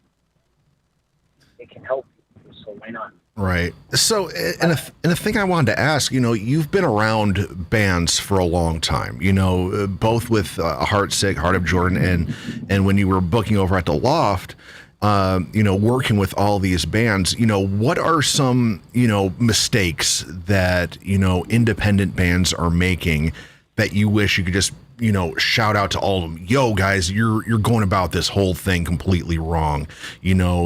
What's a big mistake you see a lot of bands doing, and how do you fix it? A big one is like now because we've sort of transitioned into the social media realm now, right? So promoting is social media based, and I'm still seeing a lot of bands just like thinking that they're gonna post about their show and that all their little friends are gonna find out about this show. Like, hey, listen, like the internet is not your friend. The internet is not free. It's never been free. It will never be free. The internet costs something. And you know what it costs you? It costs you your data. They are siphoning and filtering everything you do on the internet and using it against you to make them money. all the things that you do, what you research online, social media companies are researching, siphoning that data and using it against you so that you have to spend money to get people to see what you want them to see, right? So sure, you should absolutely be, promoting your show, but the one mistake that I see a lot of bands do is that they're just like post about it here and there, and then it's like they think that their friends are going to show up.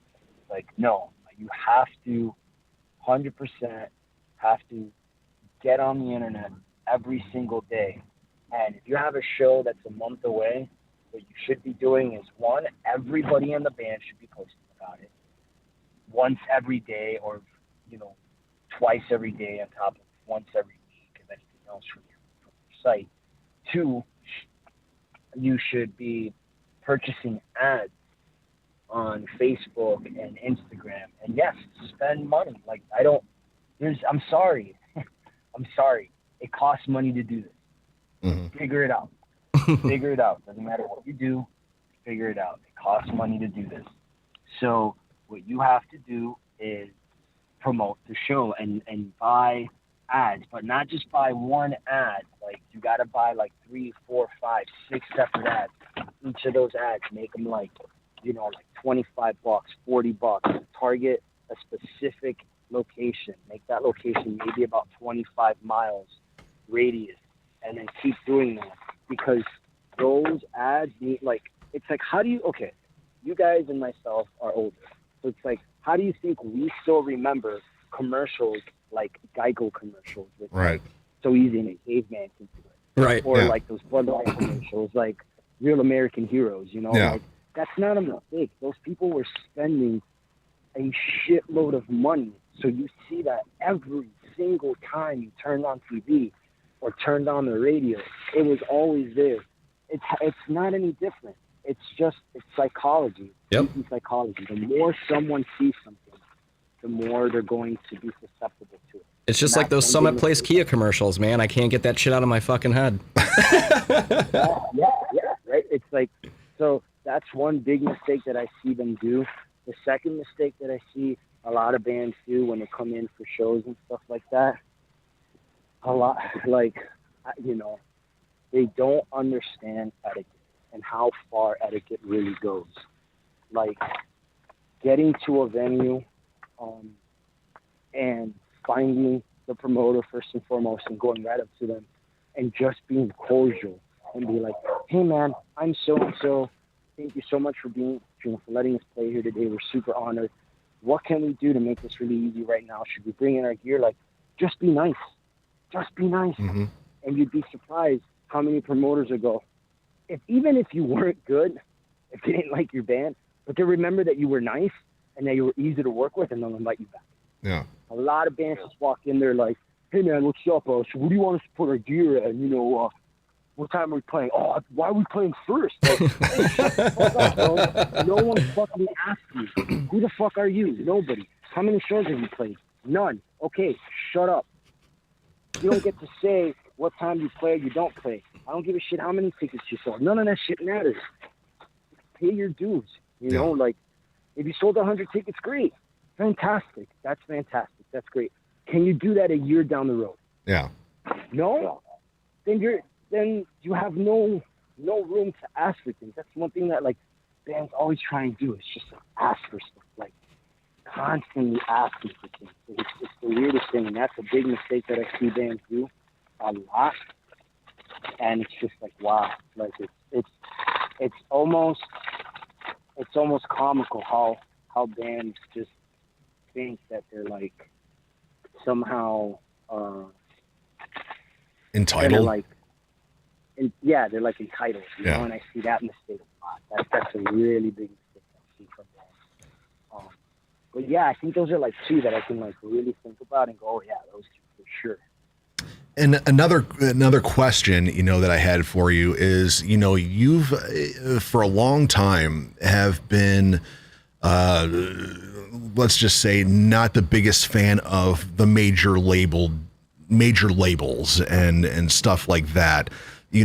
Dive into that, because there's a lot of bands out there, even to this day, and it blows my mind. Back when I was a kid, when there were only 4 or 5, major labels, and they were signing bands up, you know, putting millions of dollars into them and making them big rock stars and shit. Now that's not a thing, but people still want that, you know, label deal. They want their shot at the dream. What's your kind of take on that? Because you guys have done really well for yourselves, you know, going DIY, doing the whole everything yourselves. You know, what to bands out there who are still dreaming for that record contract and getting shipped off to LA to write songs with the guy who helped write Evanescence's greatest hits, or going to New York to work with the guitar player from Kiss or something like that. What's your kind of take on that situation? Okay, so for us, part of that to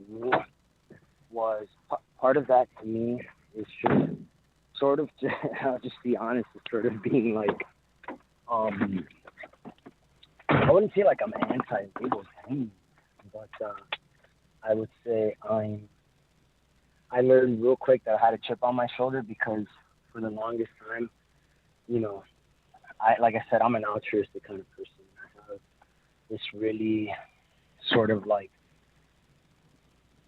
good, this like the human race should be good kind of idea. And I just, growing up and the heroes that I had from my bands, I was like, oh, they're so talented, they're so awesome, and that's why they got signed, and that's why these bands are doing so good, because they're, and you grow up and you learn about the music industry and you learn about all that stuff, and you're like, actually, it's just a lot of people have money to invest in this stuff, and whoever has the most money gets a leg up, and then the talent comes in, and then whatever else. But that's just what it is. It's not about like how, I mean, we all know a bunch of talented people who are sitting in their basements right now doing fuck all. They're doing nothing at all. Why? Because they don't have time, they don't have the money, and they don't have the patience for something else. For us, it was kind of a thing of just being really hard-headed and be like, oh, you don't think that we write good enough songs? Well, here we go. Okay, fine. So where did this person go to record? How do I figure it out? And I just straight up just would call, like, I straight up emailed Terry Date and was like, I love what you've done with a bunch of bands. How much do you charge? And like his manager wrote back and just was like laughing, like, you can't afford this. And I was like, how do you know? Right. But they got to respond. You got to respond. It's like, you don't know unless you try. And I realized a long time ago that a lot of this label stuff, it's just smoke and mirrors, right? It's a lot of fancy words and a lot of fancy photos, but a lot of those bands aren't paying mortgages, they're not paying their rent. Some of them are living in their parents' basement, living on their girlfriend's couch. Like, it's all perception. And I kind of looked at that and went, why would I want to have that perception and have nothing when I can just build it for myself and for the people around me and our team and actually make it real and not have to fake it? Like, that was like the way that I looked at it. And we ended up just kind of running with that idea of like, no one's going to work harder for us than us, you know?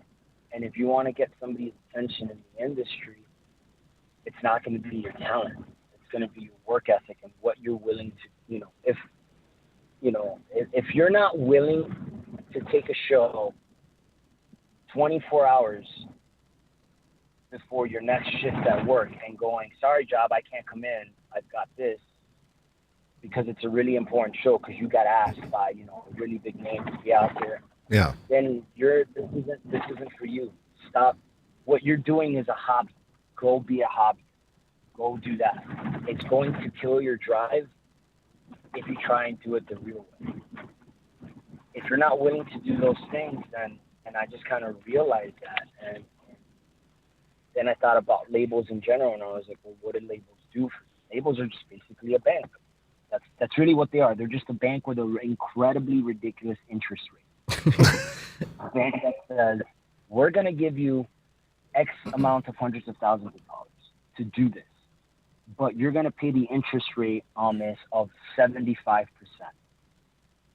Imagine going to finance a car a $10,000 car and you get financed for $10,000, but your interest rate on that $10,000 is 75%.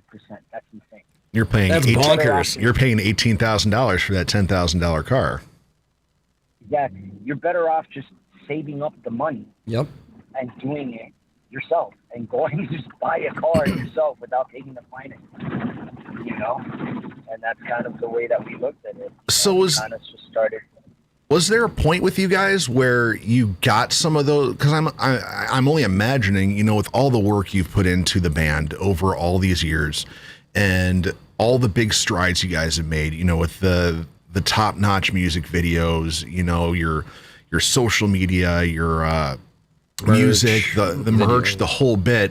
I'd be surprised to think that you guys have never been approached before by a sizable record label, you know, if not once. I'd be surprised if it was, you know, less than a dozen times where some guy's like, hey, I work for whatever records out of New York and all this. Have you gotten those and then, you know, saw those interest rates like in paper, in writing in front of you? You know, have you been at that point yet?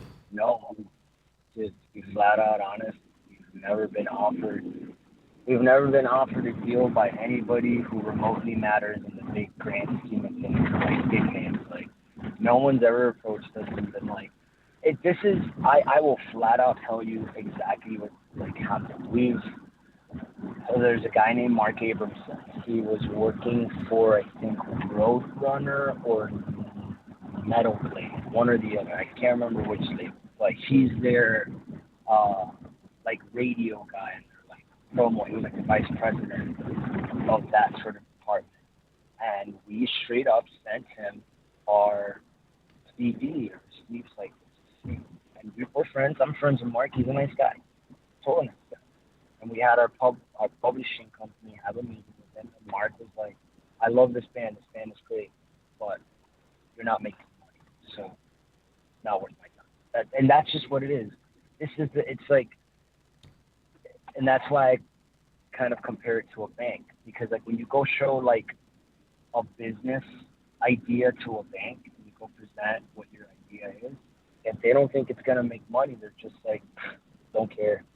It's like watching Shark Tank, right? Like I've never really watched that show, but I see the clips and people like go out there, and it's basically a bunch of people who like think it's gonna make money or it's not. And I just looked at that and I go, I don't need you to believe it. I believe it. Fuck every one of you. I don't care. I don't need you to tell me if I'm good at something. I know what I'm capable of. I know what my band is. I know what we can do. I don't need your approval. I'll wipe my ass with your approval all day long. You don't know. No, it's funny. I really liked how you presented that because I've basically had the same mindset, just it came about in a different way. So like my whole standpoint was like from a band standpoint, like I've been in bands where like, oh, we need to do this to get signed. We need to focus on this. And I was like, why don't we focus on turning our band and brand into a business? Because when the business is making money, that's when other people are going to come calling. And at that point, I'm like, if you're already making money, you can afford to turn down an offer. Because at the end of the day, I mean, I think it was Battlecross. They were signed with Roadrunner. They did a fucking GoFundMe because they didn't want to be in debt to their label for, you know, however much money it is. And it's like, that's not like a joke small time band. They fucking played Orion Fest, you know, with Metallica. You know what I mean? And we had the same talk with Dave from Ghost of August, who, you know, they signed that record deal. Fonz, I'm sure you remember Ghost of August. They had that song Disease way back in the day. You know, we had him on the show and he's like, look, we don't even own that song anymore. You know, we make zero money on that song now. The record label owns it, and it's going to cost us $50,000 to get that song back to where we own it again. So he's like, that's why Ghost of August doesn't really play anymore, because they have like the one hit that they make zero money off of because of a crappy record deal they signed when that song hit. Yep. And, you know, and those are the things, and I think, and, you know, it's kind of like going back to what you say, that's like another thing that I see a lot of young bands do too. and a lot of new bands. I mean, and we did too. I mean, you know, we all have stars in our eyes, man. At the end of the day, we all want to be validated as musicians and everything else, and we get so caught up in like this idea of like being big rock stars, you know, as we should. But that nerd stuff is reality. Like that's not real. It's kind of like being a football player. Like 1% of every football player in the entire United States actually makes the NFL. Mm-hmm. The rest just do enough to have some cool highlight reels and get a degree. Right. You know? So to me, it makes more sense to do what you said, and that's kind of the whole reason why I kind of started like Insider Secret Ticket, to build your brand and bring people to your brand. Because now the idea should be is you have a powerful brand. What can someone do for you now? Mm-hmm. If a label comes up to you and your idea should be this, what can the label do for me? If at any point in time you're asking yourself, what can I do for the label? You have a leg up. Yep. You have a leg up, which means you call the shots, Mm-hmm. right? If you are making $30, $40, $50, $60,000 a month from your band, you don't need a fucking label. You need a really good manager and booking agent. Yeah. Straight up. And it's funny, I use that exact same tactic during job interviews. I've literally said, why should I come work for you? And some of them were taken back like they thought they had all the power. I'm like, dude, I already have a fucking job. All my bills are paid. Why should I jump ship and join you? Same thing. Exactly. It's that's the mentality that I think like a lot of bands have. Like, oh, well, you know, if we just get a label, you know, if I just had this, if I just had that, it doesn't matter. That's not how life works. Like if you had whatever, it doesn't mean it. It's one of those things where it's like you got to make it for yourself first, and then bring people into that. And for us, we've been working on this for so long. That's just, you know, by trial and error, we've managed to get to a point where we are at now. And that's another thing you have to remember. It's a slow grind. Mm-hmm. It's a really, really slow grind. You can accelerate that grind if you have money.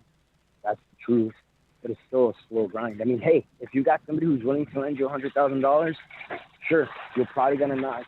Probably gonna knock a lot of stuff off the list, but it's not gonna happen the very next day. It's probably gonna be still a good amount of time, you know. And then you have the people that that tell me, it's been 20 years. Like, why are you still, I mean, if it hasn't happened now, it's like, oh, cool. I don't know. I mean, it's been 20 years that you've been breathing. You haven't died yet, so why don't you go and die somewhere? I don't know. Do you think the big because when I think about all the bands I've been in that say they want record deals, they want this and this, do you think it's Jesus? Do you think it's a fact, or kind of something that bands are like, hey, if we get this record deal, we don't have to worry about this shit anymore. We don't have to do this. We have somebody else doing it for us. Yeah, we don't 75% interest. Do you think it just kind of comes down to that, hey, if we get this mythical record deal, then we don't have to do all this, tedious, social media stuff. We don't have to, be the ones that have to figure out how to make all this shit work. Somebody else will go through and fix our problems. Yeah, and that's how you get bands that get crappy record deals, that get all their money taken from them and break up 2 years later. Or in this, just don't have a record deal anymore. Yeah. Because that's what they think. They think that it's somehow going to change their life. And I'm sorry to break it to you, whoever's listening, if you're in a band, that is not reality anymore. That was back in the 1980s. And even then, it was kind of a lie. We don't live in the 80s anymore. We live in 2021. Yep. Like, that's not how things work. Like, you have to do it. You still have to do some work. I mean, you'd be surprised how many bands we both know. I'm sure that we can both name a few bands that we know that are probably on a record label, and right now they're still out there trying to raise their own money for another tour, trying to start a GoFundMe to pay for the repairs on their band. And you're like, dude, you're like on a really well-known label. Like, why isn't the label helping? And the answer usually is, you know, we're just not a priority on the list. Why do you think you're not a priority on the list? It's because you're not making the money. Yep. Just that. No, I agree 100%. It's like the movie Rockstar with Mark Wahlberg, right? Like, every musician automatically thinks like they're going to get picked out of a crowd, or, hey, if we do this one show, like, they're going to take us out with them. And it's like, that might have happened, but the reality is we got to do like Luke Glendenning, right? He didn't get a full ride scholarship to U of M. He earned his way through, and then he didn't even get offered, or he didn't get drafted into the NHL, and then he walked onto the Red Wings and earned himself a contract. It's like the same fucking situation. Like, you literally have to do the slow grind, like you said. Money can help facilitate it a little bit quicker, but if you're not in it for the long haul and you don't put in the time and pay your dues, it's probably not going to happen. Yep. And that's just the reality. And I think, you know, you have a good point where it's like these bands just think that, like, oh, if I get a record label, you know, if I get a record deal, it's gonna change everything. I mean, let's look at King A10, right? Good buddies of ours, friends of ours. You know, I think they were one of the last bands to ever land like some really ridiculous record deal that I was just like, how did that band make that deal happen? But I know how, because they brought enough like mystique behind them to have people be enough interested in them. But those things don't, I mean, and even that band who got a very large sum of money for their signing back when they first got signed, they're not on a major label now. They don't have any major label behind them. They're doing it all themselves. They were smart. I think that's a band that people should really admire and look up to, because that's a band that could do whatever the fuck they wanted with a giant-ass record deal, put out records that were, you know, I would say... controversial? But not only that, controversial, but also, like, very, what's the word? Oh, my God, like, I'm trying to think of the word, like, very forward-thinking. Like, they were making records that were very forward-thinking. You know, you heard Midwest Monsters, their independent release, and you thought, oh, okay, they're gonna put out this kind of stuff, and they didn't. They put out some heavy songs, right? But there was a lot of weird experimental stuff on there as well, you know. And they did whatever they wanted. The label decided to part ways with them, but they're still out there making moves, doing what they want to do, and still making, you know, money doing it. And I look at that band and I kind of think to myself, like, a lot of bands should look at that and go, if these guys who get all this money still end up in the position of being like all the other local bands, like, I mean, that should just tell you enough right there, you know? Right. You don't want to be in debt to somebody else. And I think personally, to try and... Why be in debt to somebody else when you can be in debt to yourself? Well, I mean, like, that's basically the point. But at the same time, like, my ideology and thought process is, if I can turn down record labels, I've already won. So why don't we get there first? But then again, I'm thinking logically, so. Yeah. Once you have stars in your eyes, you don't think logically, that's for sure. Well, being an independent band for more than a couple of years, those stars will fade really damn quick. Yeah. Well, absolutely. It'll absolutely bring a lot of clarity to you, for sure. And probably make you pretty bitter. I'll flat out admit that. So how have you been able to deal with, like, the ups and downs, like, given all the time you've been doing music? Like, you know, Rikki and myself, I'm sure you as well, we've had those points where it's like, maybe I should just fucking hang it up. You know, how do you keep that drive going? I just really love doing it. That's just the reality. I mean, I know that sounds like ridiculous, but the reality is I just really like doing it. we really love doing it. It's just fun. Like, it's just so fun. And it's always a challenge trying to make up new things and, you know, write new songs. And we just have a lot of fun doing it together. That's really it. Have we all, like, during different points of, like, stressful parts of the band, and we all been like, I'm fucking done, I quit. Yeah, for sure. You know, everybody gets tired after a while sometimes, and you're like, why do I still deal with this? But the reality is, when it comes to it, it's because it's still fun. I was going to say, has there been that time, kind of like piggybacking off Kevin's question, you know, you've been putting so much time, effort, and money and finances and all this stuff, you know, for so long, you know, and when you hit those lulls where you're like, God, why isn't this working? I don't get it. Why are things not going the way I thought they would? I, you know, checked off all the boxes on what it takes to, you know, to hopefully move us a little bit forward.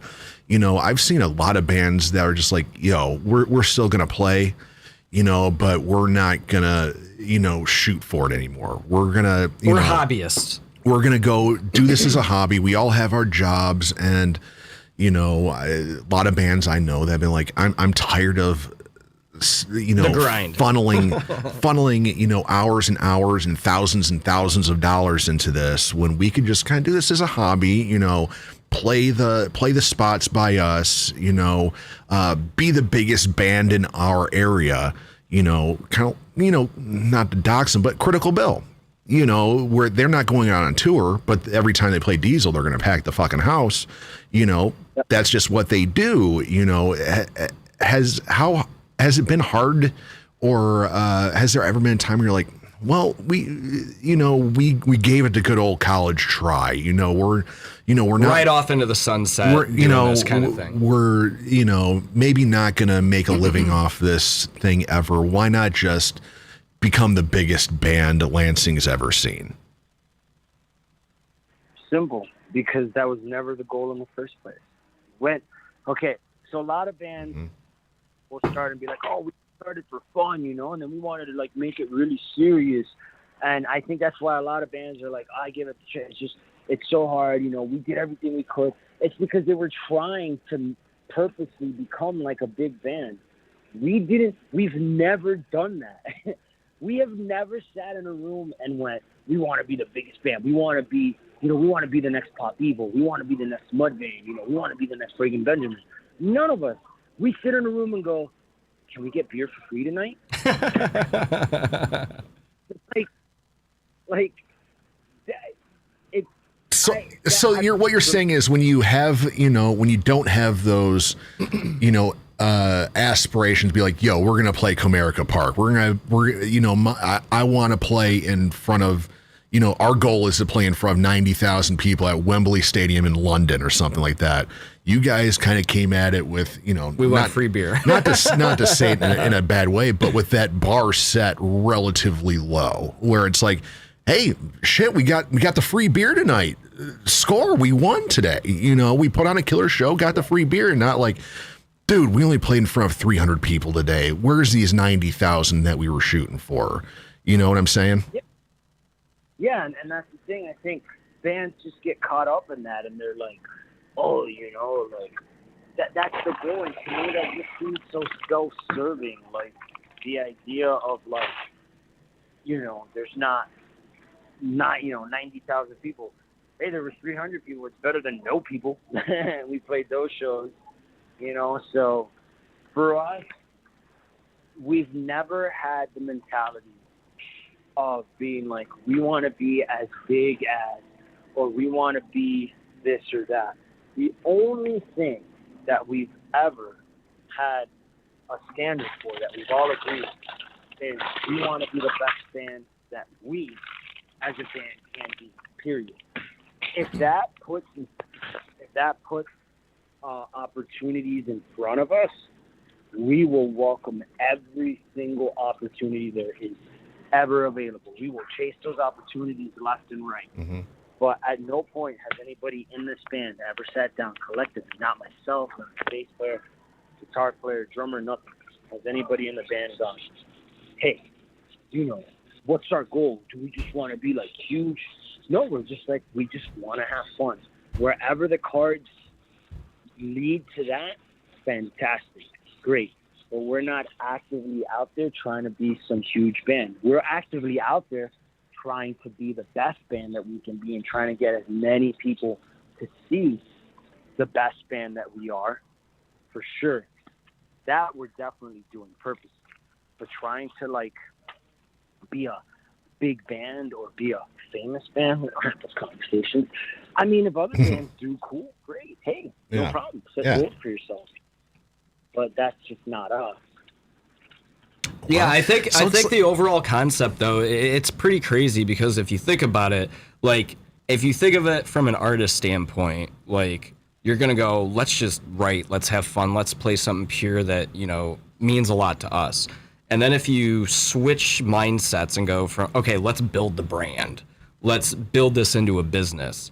It's kind of like a healthy balance of both of those if you're trying to actually like turn the band into a funding or self-sufficient business. But yeah, at the end of the day, I mean, you got to have fun doing it. I mean, you've toured, you know, most of touring is like waiting. You're stuck waiting for this, stuck waiting for that. It's not the fucking memes of like tons of girls and mounds of cocaine and shit. Like you're literally sitting there with your boys spending a lot of time waiting. So you got to have the mental fortitude to be stuck in a fucking van with a bunch of smelly people for long periods of time. Gross. It's not fucking glamorous, but at the end of the day, that 30, 40 minutes you get on stage, that's what's fun. That's like the epitome of amazingness to me. But not everybody looks at it that way.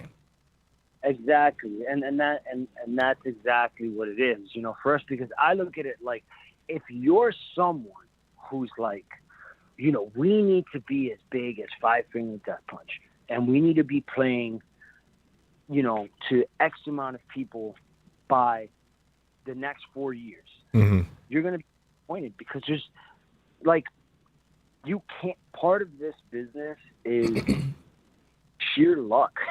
Like, yeah. It really, like, I hate putting it like that, but that's just the reality. Part of this business is just sheer luck. And if you're out there trying to, like, you know, make this thing happen and force it within a certain amount of time, you're going to be disappointed because it's just not how reality works in this business. It just isn't, you know? It's like, you know, it's a combination of money, talent, and the biggest one of all, who you know. You know?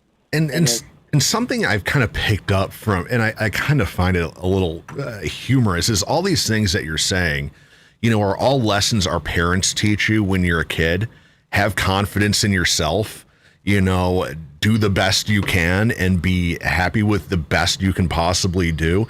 You know, this is all stuff everybody's parents told them when they were a kid. You know, don't try to be somebody else. I think people are just scared of rejection. Like being in a band to do new things, people are very, very worried of fucking up. It's just like all the stuff Fonz is talking about. I'm like, dude, I remember being 5 years old. Like my dad telling me this, like, whatever you do, just do your best at it, and whatever happens will happen. Be a good person. Don't be a shithead. You know, you know, work your hardest at whatever you do, and you know, good things will come. And good things will come. You know, if you just work hard at what you love to do, be a good person, and be yourself. I mean, that's pretty much what Fonz is saying here. You know, it's all stuff we all learned as kids that now as adults we're kind of like, well, you know. I get the vibe. A lot of it though is sheer laziness from the standpoint of being original in 2021 is not very easy. But I feel like people individually and maybe even bands go, well, this band hasn't really made it, but I really like what they're doing, so let's do something like that. Whereas, like, and you can apply that from the way you write to doing a music video to doing your merch, like every fucking thing under that whole umbrella. But yeah, having fun and being original is what it boils down to, is what it should be. But I think people are just either nervous or scared of fucking up or just trying to be new.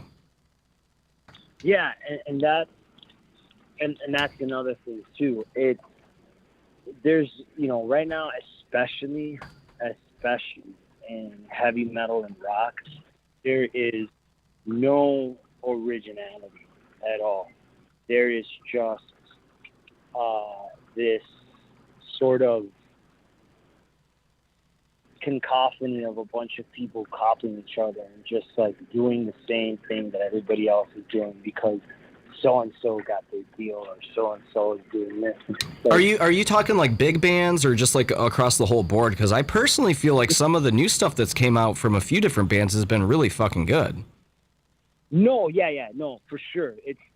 It's getting better now, but I think it's because of that, because it's been pointed out so much that it's like you'll look at, I think it's like bands like on record labels, really, to me personally. Again, because labels are notorious for wanting to make money. Right. What's the make money? Whatever is popular and trending right now. Gotcha. That's why it was like, and it happens to every genre. It's like, when Korn came out, they just blew up, and it was like, oh, this band's doing this. So then you saw like a million different types of bands that looked like Korn. Right. Like, and I remember, I had to scroll to find it. You posted pretty much, about a week ago. Jesus Christ, do metal bands just follow a specific sheet that says your video needs to be in a room that is dark with 4 lights, usually blue and red and wearing black? Good grief, let's innovate more. Let's shake it up, be different, have fun. That kind of ties into what you were talking about. But the funny thing is that band could have a banger of a song and then they do that video and it kind of fucking ruins it for them. Yeah. Yep, exactly. It's that's the truth, man. It really is. You're speaking the gospel there. It's one of those things where it's kind of like, you buy into all this stuff and you kind of lose your identity, and that's why I've kind of wanted to put all this out there too, is because I want to see originality and I want to see people prosper. And I think that, like, if everybody's copying what everybody else is doing on how they got successful, it eventually just waters it down, and then it's just not going to work anymore. You know what I'm saying? For sure. Right. So you have to get creative with that stuff. So we're going to get off the phone here in a second. So I guess, we talked to Preston from Heart of Jordan a couple weeks ago, and now we're talking to you. For fans out there who might be listening now or listening later down the line, what's next for you? You got the 2 bands going on, Heartsick, Heart of Jordan. What's the rest? And about to be a dad here, and not about too far out, and about to be a dad, joining the Congrats, club. by the way. Join the club of being up every 2 hours. Have fun with that. It's not fun. I just had my second. Not fun waking up every 2 hours. But with all that going on, big and new dad, 2 bands, and what's the rest of 2021, 22 look like? It's seeming like it's going to be a lot on your plate. Yeah, aren't you supposed to go back out with King 8102 because that tour got canceled? Yep. So right now, what we got going on is we'll be out on the road in September with King 810 and Combi Price in a band called Reign of Z. So that'll be us. And then August 30th, we just landed a show. It's a live stream show for Danny Wimmer Presents.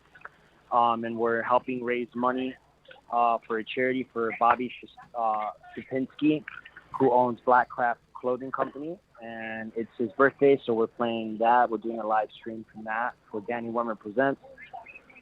We have a couple videos coming out for us, the last song on our EP. And then we have a brand new EP that we're going to probably release in February with a video released in January. I think that's what we're planning to do.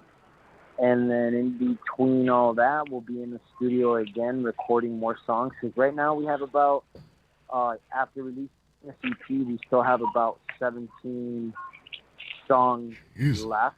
Damn! That are recorded, that are already recorded. So we spent like basically 2 years just recording music. So we have probably like a good 2 or 3 records of music done. So we're going to go back and record a couple more tracks and then figure it out. Dude, the most The most I've ever gone into a studio with was like 6 songs. Yeah. Jesus. So right now with the EP, we have we finished the year with 21 songs. Damn. So when we'll probably going back and recording 3 more. So by the time that 2021 ends, we'll probably be somewhere around 23 or 24 songs recorded, 1 EP out, and then probably putting another EP out in February, like I said, and still have another like 12 songs left. So, Fucking Corey Taylor over here. Wow. Damn, dude. That's insane. I had one more quick question before we let you go. I do really love a lot of the bands that have embraced the live streams. Like August Burns Red did some phenomenal ones. Motionless in White did a really good one. Your guys's were fucking really well done. Now it's a lot different than playing a normal show just due to no crowd, you're in a room. How much of it, from a technological standpoint, and I know you work in IT, was there any like snafus or like issues you guys ran into that maybe kind of had you a little hesitant on, hey, can we pull this off? I personally thought I think you guys did at least 2. I remember seeing at least one of them, and it looked and sounded phenomenal. Yeah, we actually did 4 live streams. So we did 4 streams, and there was a lot of hesitation because we didn't know what equipment we needed. But once we figured out like what we needed to make it the best that it could be, then it was kind of like smooth sailing. Okay. But the initial investment in getting all that stuff to make it so that it sounds and look great was not fun. It's definitely not cheap at all. Had to save up a lot. Worked basically every single day, 7 days straight, but through the pandemic, like through the height of the pandemic. So, it was it's one of those like half empty cups, right, half full. Well, the one beauty is since you bought that gear, now you can just do it whenever you guys want, essentially, right? Yep, that's the best part of it. There you go. All right, Fonz, we're gonna let you go. You're working your ass off out there making that money, and a new kid on the way, 2 bands, ungodly amounts of songs, new EPs, King 810 tour.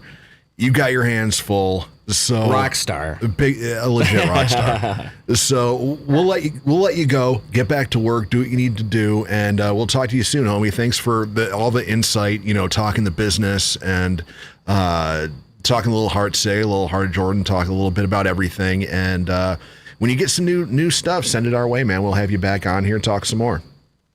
For sure, we'll do, man. I really appreciate you guys having me on here, man. It really means a lot, and you guys have a great night, okay? All right, you Thanks, too, man. brother. Take care, buddy. Bye. Right. See ya.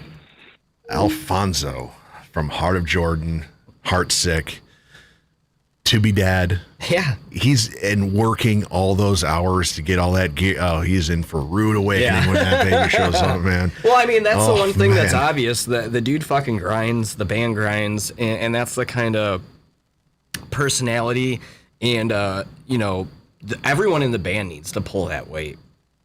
Now, with that being said, do I expect, the lead guitar player to start handling booking and stuff? No, of course not. But you really do need to have everybody on the same fucking page. And like for him, I think the only movement in members, I think was due to a death. I believe that was their drummer, right? Ooh, I don't remember. That was when they went from No Life to Heartsick. That was a long time So either ago. way, though, I mean, you've basically had this core together for fucking ever. Yeah, they've had, some guitar players, fill in on shows and stuff like that. That happens. But. Yeah. So I guess we can wrap it up, and then we'll play music after that because Kevin's like, I got to lay on my couch tomorrow and work. So, that bed ain't going to warm itself, so. I don't want my bed to be warm. Dude, it's fucking hot as shit outside. Yeah, that's right. Yeah, I need one of those Tempur-Pedic cooling ones. Yeah, that has like uranium or some shit in it. Uranium. I don't know what I it want has in it. Chernobyl in my bed. No, I heard an advertisement on the radio. It's like touch to cool. Like it takes the heat out of your body. I'm like, if that's a smart bed, someone could find a way to hack that and then kill you. Now it's going to be 500 degrees. They're going to fucking ransomware your bed, and you're going to have to pay a ton of Bitcoin. Otherwise, you're going to die. So yeah, and then luckily me, I don't have to go outside for the next week. Yeah, look at you. Because I'm laid off. Thank you, chip shortage. You're not even going to DoorDash? Nah, fuck that noise. No. Wow, big rock star over here. I'm above that. And no, I'm playing fucking Blue Ridge, don't you know? that show's going to cost me more money than that show's going to cost me a lot of money. It's going to cost me a shit ton of money that I don't have. Advice for bands: don't do that. So thank you to everybody who has donated money to Rocks 100 because that's pretty much going to be funding our trip to Blue Ridge. So now, like Alfonso said, if you're go in debt to yourself. That's what I'm doing. Well, and I mean, like, it's 100% fucking true. Like, when I moved back from college and after, I think, 2 or 3 months, I was like, I'm going to join a band. My parents were, like, supportive of it. Oh, yeah, you're young. Do it up. Have fun, Kev. And then it turned into, hey, I need to buy, like, a trailer so we can, like, play out of state, like, every fucking weekend. Okay, cool. Like, we'll help you out. And then it turned into, yeah, I'm using all my vacation time to go on tour for 14 days. Well, are you sure? Because, your job, you got a stable job. It's got a 401k. Like, this is, the support has always been there with my parents. But even from their standpoint, like, as soon as I started taking it real fucking serious, then it's like, well, are you sure you want to risk it all? And that's a conversation that I don't think a lot of people ever expect to have happen. Oh, my mom hates that I do this. Well, like, she hates it. Even Ava, right? Yeah. Like, unfortunately, COVID really fudged things up for him. But, like, even Chris was like, yeah, dude, like, we have to pull the trigger on quitting all of our jobs. Yeah. And you're like, if you're anyone like us that has a mortgage, kids, bills, that's a fucking tough pill to swallow. Yeah. Like, God, I remember when we were in Kentucky, I called Nikki. I FaceTimed during all this. I had all the makeup on and shit like that. My mom's like, what are you doing? You're almost 40 years old. Fucking WWE over here. She literally said, you're still doing this? And I'm like, yeah, Mom, I'm in Kentucky. She's like, why? Can't you play shows at home? And I'm like, Mom, I'm on tour. She's like, oh, God. When are you going to give this up? You've been doing this since you were a kid. See, this is the thing that I find fucked up. If roles were reversed, right, and you were your parents and your son or daughter was doing this. Oh, I'd be irate too. Really? Yeah. If my son or daughter decide I'm going to do everything I can. Let's say it's not music though. Let's say their dream was to like fucking play hockey or something, right? Yeah. And you're just doing drop-in at 40, 50 years old. Would you still be like, oh, you're still doing that? Well, if it makes you happy, you're not going out on the road and doing it though. When if you're playing, maybe that was a bad example. If you're playing hockey, you're pretty much cut off at 18. Let's say like even like a gaming competition or fucking disc golf or even golfing. Who fucking cares what it is? Wouldn't you at least be like, they're doing something that makes them happy and they like it? Well, if it interfered with their potential to interfere with their well-being. Like if my son or daughter had like a nice job, and they're like, hey, Dad, I'm going to quit my job and I'm going to go on the disc golfing circuit and this is what I want to do with my life. I'd be like, are you fucking crazy? So this is the thing, though. Like, we're not even at that point of quitting jobs. Yeah. And they're already, oh, you're still doing this. You know what I mean? Like, because she knows where this is. She knows what I'm pushing for this to be. So she's like, come on, Jay. Real name drop. Knock it off. I won't say the last name. She's like, come on, you got 2 fucking kids. Go fucking home. What are you playing with your band and you're taking 4 days, 3 or 4 days off to go gallivant with your buddies out of town and shit like this? And I'm like, yeah, Ma, it's so cool. There's like 30 people here today. She's like, you can play in front of 30 people at home too. Actually, we could play in front of like 5. You know, that's the big difference. You know, and it's like, you know, if we had more time at Fonz, I'd be like, dude, what's your wife gonna think about you pumping all this dough into your bands once well, you little know, Fonz comes we around? can always, like Chris, you know, said, like, they're going to do, like, the little tour update thing. Maybe we can, every once in a while, just be like, hey, Fonz, like... I was be like, I can't get on the phone right now, baby's up. We're going to hear, instead of closing doors and car lock alarms, it's going to be crying baby. Yeah. So, yeah, I mean, once you're lucky your parents are just like, okay, Kev, you know, you have fun on your tour, and we'll help you out with trailers. My mom was like... Well, they used to. Now, like, that's all done. All right, Kevin, you're 35 years old. Yeah. You can do the shit yourself. Exactly. Well, I mean, they still support it. But, like, if I was in a fucking bind, I know for a fact if I hit my dad up, he'd go out of his way to do anything. But I'm at a point now where I shouldn't be having to ask my parents for favors like that. Right. Now, if it's to borrow their car for something, you know, that's a little bit different. Yeah. But to, like, make a financial investment, no, at this point... They helped fund the CD release show. They bought the first trailer, bought the first van. Yeah, they've done more than enough to say, hey, we support you. But it was a little disheartening when I was like, yeah, we're going out for 14 days. And they're like, are you sure you really want to do that? I'm like, well, my work approved it. So, like, what the fuck? And they're just like, well, you know, like, it could look bad on you to, you know, keep doing this and you're out of town every weekend. And I'm like, well, dude, fucking during my interview, I told them I'm a musician, so they should have seen this coming. Right. All right. So we're going to get out of here. Next week on the show, don't know what the hell's going on. You know, now that I have a week off, I can actually get back to work. Figure it out. Yeah. There it is. And since I saved Nikki's birthday... And we're down to 0 listeners. I know. That's why I was like, let's just wrap this thing up. All right, so we're going to close this thing out with some Heart of Jordan. We talked to Alfonso, the bass player from this band. So we played this a couple weeks ago, New Life by Heart of Jordan. We're going to play that and then get the hell out of here. Talk to you guys next week. Make sure you hit that subscribe button if you're listening tomorrow, because ain't no one listening now. If you're listening tomorrow or whenever, hit that subscribe button. Leave me a comment. I try to do the best I can. Smash it. Smash it. Smash it. And like I'm about to smash this beer once you leave, this mead, because I ain't got a homeboy ain't got to work tomorrow. I'm sleeping in.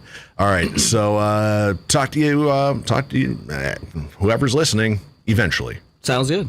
Peace.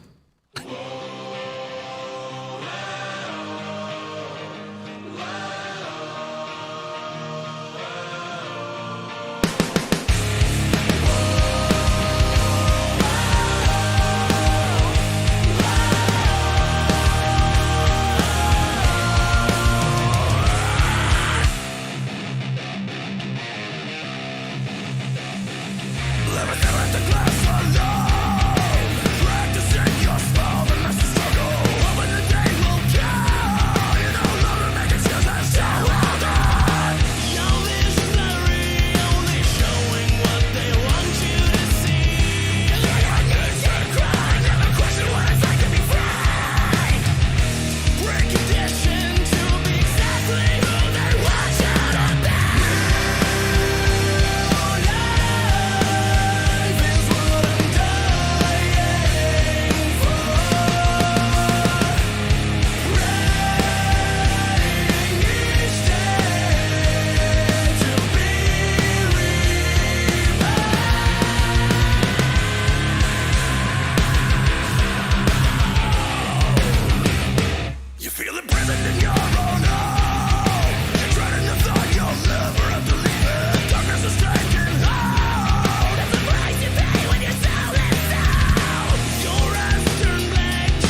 Rikki Roxx, Rikki Roxx. It's Rikki Roxx, coming out of the box. Bitches come in flocks, trying to steal his jocks. He needs to be contained with padded rocks. It's the Rikki Roxx Show, spreading like the pox. Rikki Roxx, Rikki Roxx. Rikki Roxx, Rikki Roxx, yeah. Rikki Roxx, Rikki Roxx. Rikki Roxx, Rikki Roxx, yeah. Rikki Roxx up in your grill, motherfucker.